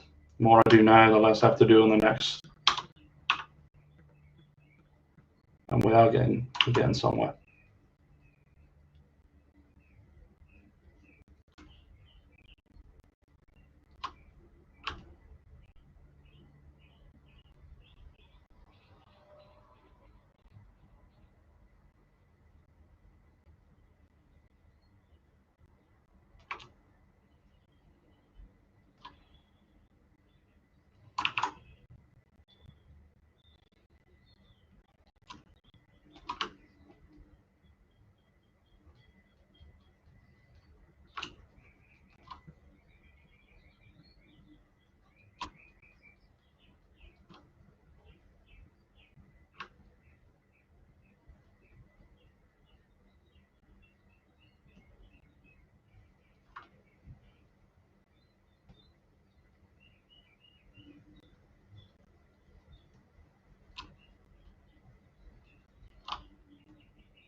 Yeah, maybe. Yeah, I know my Twitch is going to be dead, and like as of right now, it's family and friends that are solely watching. That's something I really need. I'm gonna, because my Patreon isn't live. There's no call to action that I can do if a TikTok video blows up. You know what I mean? It won't translate to Patreon subscriptions because it's not even live yet. So my first push is to just get people watching the stream. You know, it'll be happy days when it's randoms saying you're shit. That's what I'm hoping for. Like, you idiot, don't you know there's this way you can do it? And I'll just be like, no, I didn't.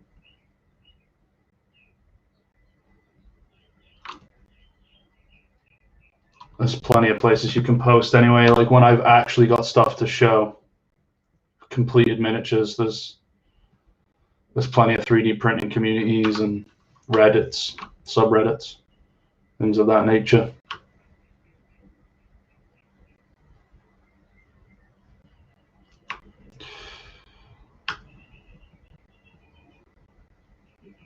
Yeah, it'd be cool to see the game pieces actually.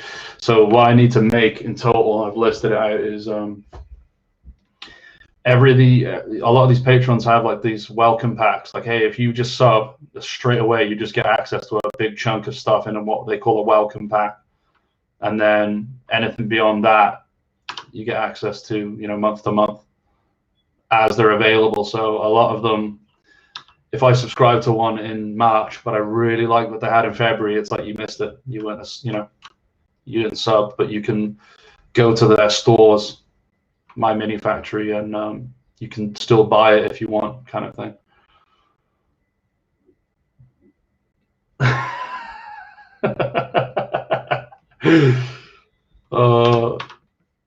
If there was a universe where that's happening, I'd have to immortalize you in a miniature, some sort of guardian, the censor.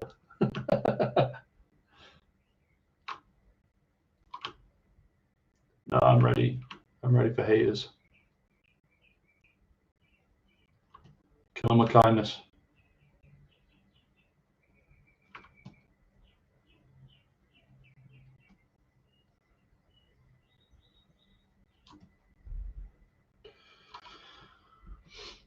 Yeah, that's the only thing I guess with the restream. I can pay to upgrade, and I've got restream written in the corner of my thing. I can change out my own logo and all that stuff, but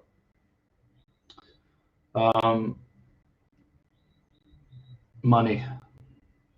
I can do it for free right now. That's exactly what I'll do. Pay the internet bill and go.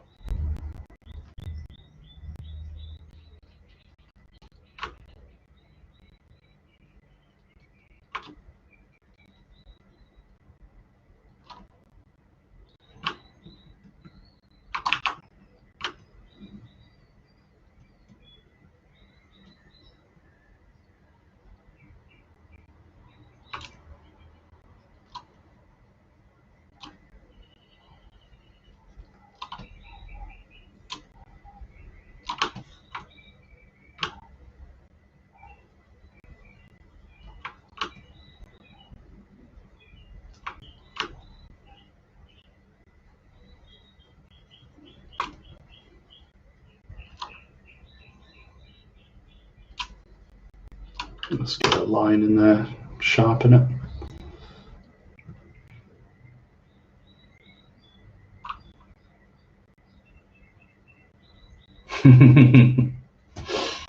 Yeah, man, that kid makes me sick. There was on toy line and stuff. I can't remember his name, but everyone I know here that has kids, their kids have watched it at some point or another. He's got his own toy line and stuff. Mental.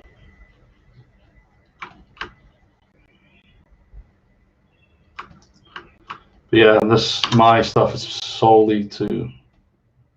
Well, it's double-edged for me. Like I said, I'm doing this anyway. I'm like, we may as well make it interesting.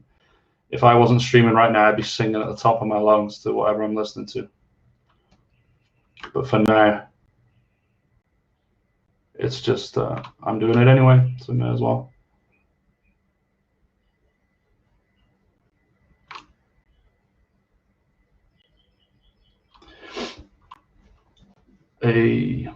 Ryan, yeah, that's the name of that kid. In fact, Cody's just come back on via YouTube. His kid, one of the many, Ryan's Toys or Ryan's World, whatever the hell it is.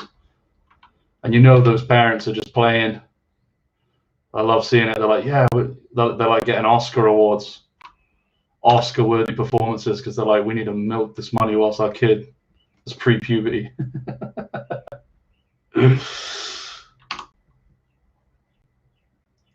It's going to be a sad day for them, and the kid doesn't give a shit about toys anymore, and he wants to go get a girlfriend.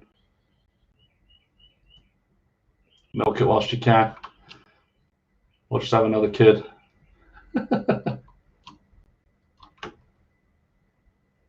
To be fair, I was a kid that really played with his toy. I remember like hanging out.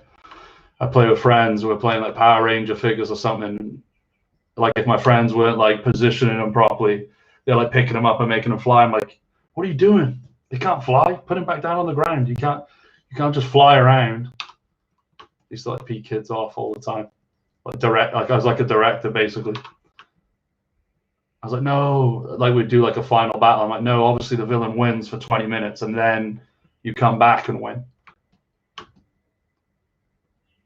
It's like, mate, I just want to, there's the friends that just want to do this with them. Just clack them together. I'm like, you're doing it wrong. Come on. We need production value.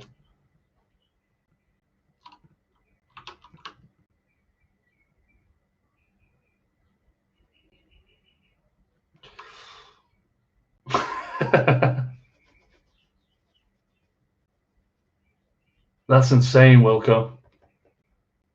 Like he just gets a massive kick out of size. Oh, I think are you on about those specific videos where they'll show like the Enterprise next to the Millennium Falcon and then like the size scales up? Because those are pretty damn cool. Or the tanks, man. I watched the tanks one, World War II tanks. And then, yeah, they are absolute scum, to be fair. I don't know. I haven't watched enough of them, but the game is simple to see. I don't have to be an avid viewer of that Ryan's World to know what they're doing.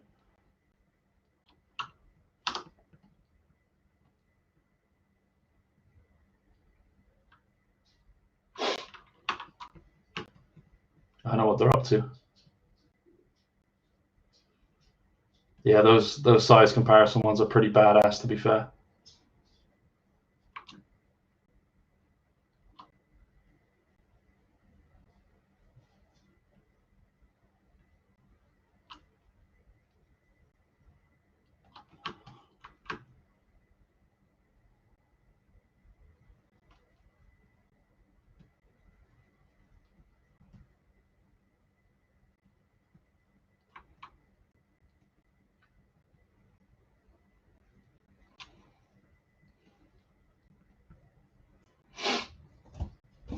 Yeah, that's sick.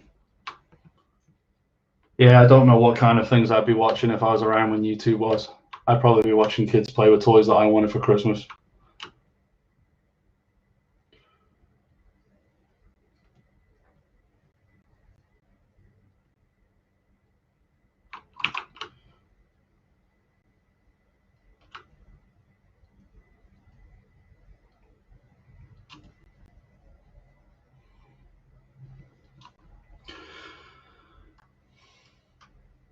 Goshira. Nice. Got elements of you in there. Not saying that you wouldn't talk to anyone, but you must have had some sort of influence for sure. Let's plays? No, not really. I think we're, you know what I mean? We were too old by the time they became a thing. I can respect maybe why some people do watch them. It's just not for me. Yeah, I think we skipped that whole thing. And it's just it's a crazy time we live in. You've got these influencers that have not so much they have the power, but they can make or break fortunes, especially for indies, man. If some dude says this game's so fun, you know, like I remember Surgeon Simulator, just such a goofy idea. Some Scandinavian kid loves it, and boom, viable business.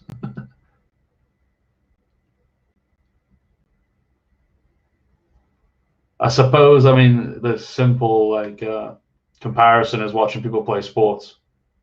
You know, some people love playing, hate watching. It's like, why would you watch them?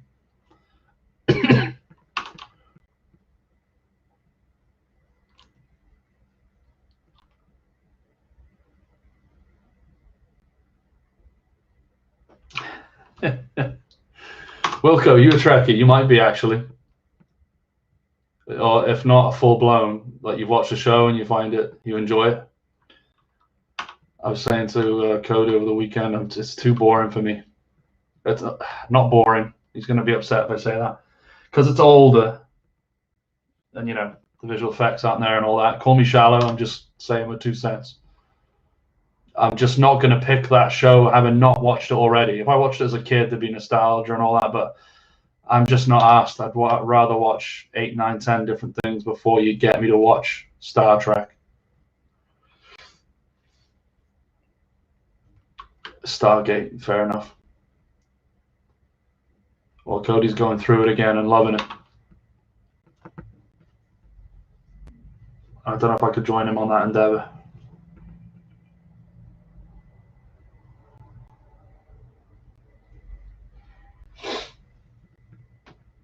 Lower Decks.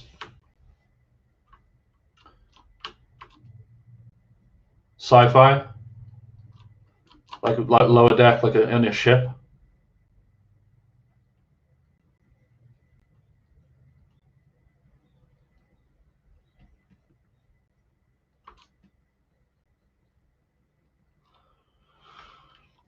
Yeah, sci-fi shows.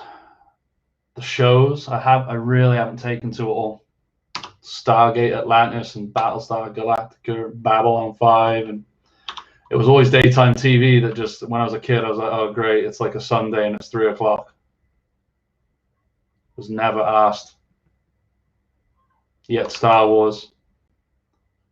To be fair, I wasn't massive into Star Wars either as a kid in terms of buying action figures and all that.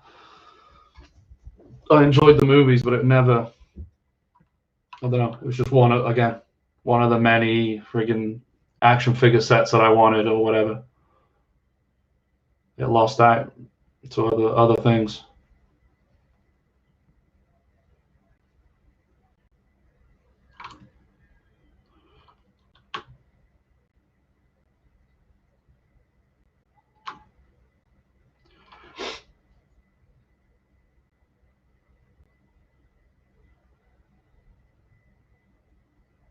I see. I watched the Star Trek movies too, actually. That kind of proves my point, I guess. I know myself. Like the movies. Big spectacle. No cheesy puppets or crappy plastic crap on people's faces. It was a modern way of speaking and acting. I love you, Data. It's not for me.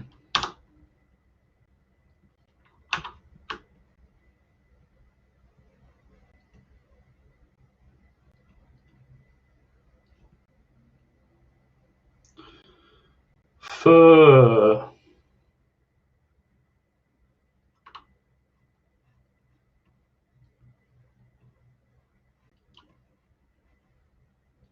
How are we looking on this, man? Start to flash out all these down the right. And to be fair, the difference is really subtle. But it will make a difference. It just doesn't look drawn on then.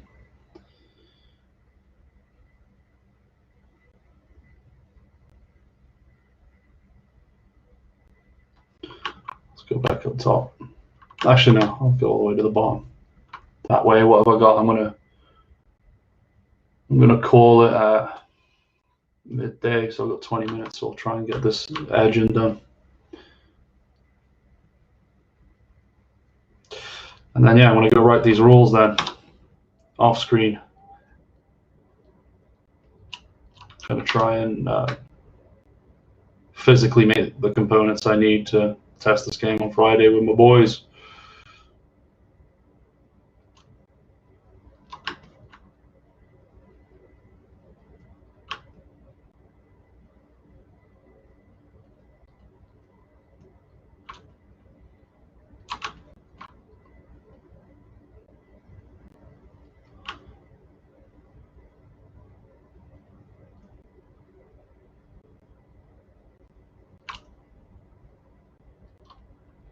Make a push for more streamers too.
Fur.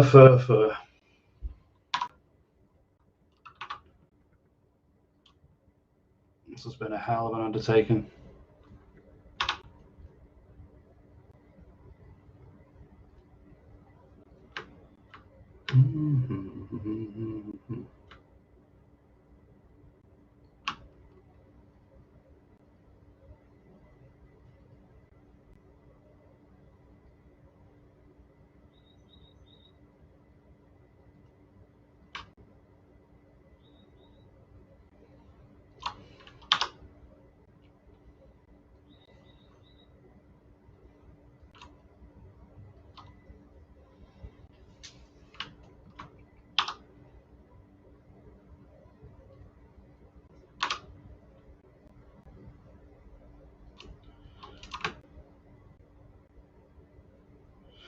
Yeah, it's been cool actually going through that full exercise of how long these are going to take. Just kind of thinking about the next character, it's going to be cool to start that fresh. I want to just kind of time how long that's going to take me from 4-hour intervals at least. And we'll see how long it takes, and that'll really help me gauge how much time I'm actually spending on these things. And it'll be cool to show from start to finish, because I probably will start from a base mesh to a male base mesh that I've got. And I'm not going to say it's the perfect anatomy, and that's why I'm using it. It's just purely time, and I can move the anatomy about as I need it. So that'll be more interesting. Maybe I'll try and push for streams between now and the weekend. I'll push people to watch me stream a character.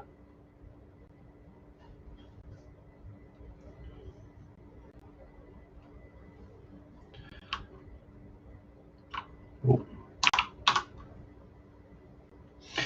Yeah, when you zoomed in, Wilk, it looks good. There's so much more. I'm basically going top to bottom. I've gone up top and then I've come down the side here. I'm going to go back up top again and just do it in streaks. But yeah, I am at the bottom here, and I think this is where I'll call it. Got to fix some of these too. No, not too inflated.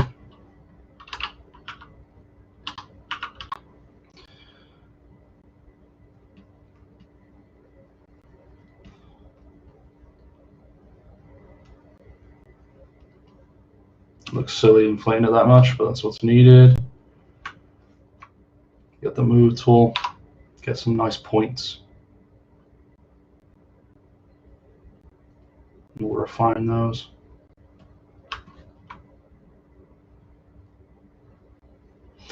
Yeah, it's definitely more exciting the beginning of a sculpture, because the sheer amount of progress you're making, like big broad strokes, compared to like, hey, do you want to watch me make fur strands?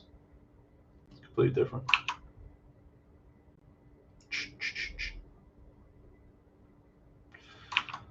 Let's get a bit bigger with this one.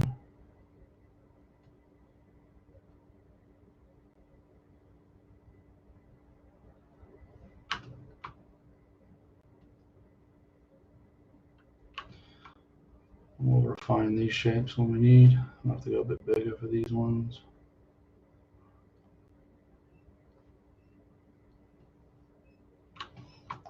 Fur.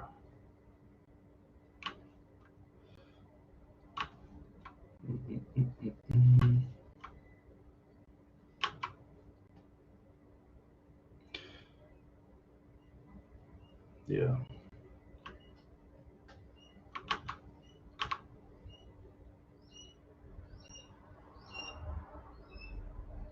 Have a look at this arm here, because I know there's some bulgy ones. Just whilst I kill the last 15.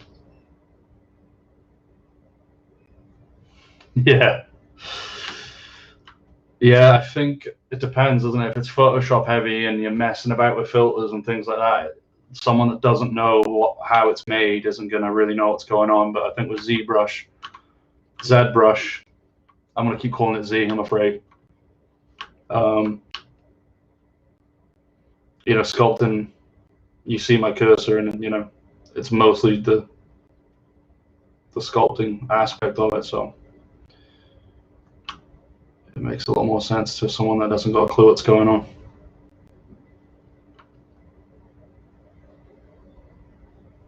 Such a sick tool.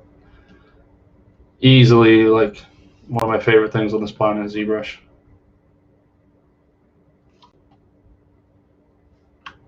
Just love using it, love working with it. I need to get more savvy with its functions and its tools, because there's some amazing, like I said, I'm pretty sure there's a way to do hair quite effortlessly, and it'll hurt me one day when I learn. But at the same time, hand sculpted has a charm to it as well. Boom, boom, boom, boom, boom, boom.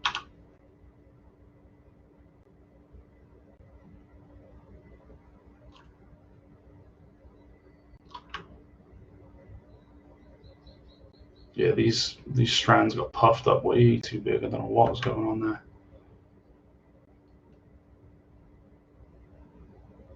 Too chunky.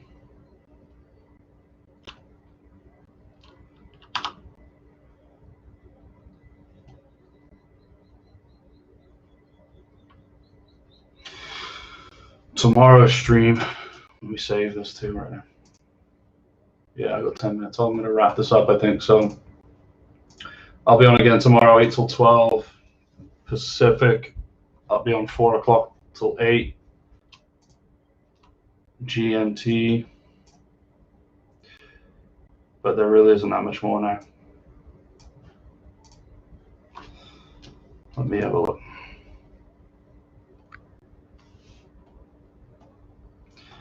Yeah, it's damn close. Little tweaks. I mean, the little tweaks still take time, as you've seen, like repositioning fingers and doing them properly. But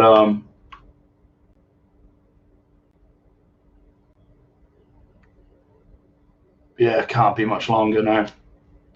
I think maybe 2 more sessions, 2 4-hour sessions. So I could do it all tomorrow, but I'm going to continue to do stuff outside of the sculpting. But I reckon 2 more 4-hour sessions will do it, and I'll start looking to print it and seeing if there's any print issues, and then if there is, it's not fixable in the slicing software, I'll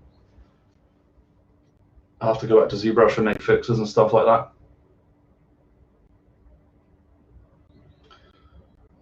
BST, yeah. British Standard. But yeah, man, it's really cool to see it. And like I said, the 4-hour chunks instead of the 2-hour chunks is a huge deal. And I imagine when I transition to just the balls rolling and I'm doing 8-hour days on the pure sculpted, I'm going to see huge jumps.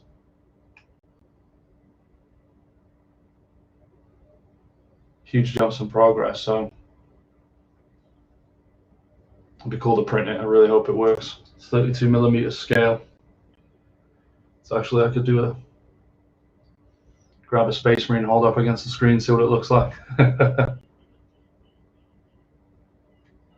Yeah, I was worried about that. Like, I mean, that's what, you know, if I was a 3D artist at some studio, that it's 8-hour days, and that's what they do, I guess.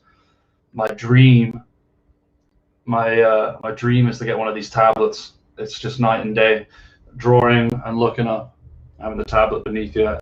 I've gotten used to it and I can use it fine, but looking at where you're drawing and stuff is just way, way cooler. Let's see, you know, who knows, one day I might be able to get enough. Because those things, if you get a good size one, a good 24-incher, they're like $2,000 and $3,000 for like the 32-inch one. But that makes it way more enjoyable in my opinion. Just another step up. But yeah, I think I'm gonna call it. I'm gonna eat some food. Yeah, it is. It's a different world, and yeah, my enjoyment would be way better. Got the straps on the glove. Creases in the shirt.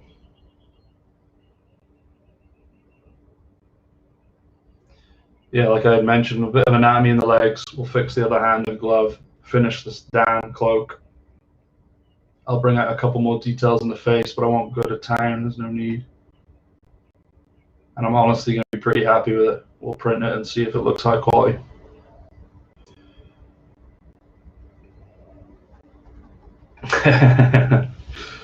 Thanks for joining me, fellas. And like I said, I can't see who was watching in the end. The eyeball just kind of disappeared. And I'm sure it was thousands, but I'll be back on tomorrow. I'll be back on the day after that. And the day after that. Take it easy, guys. I'll speak to you soon.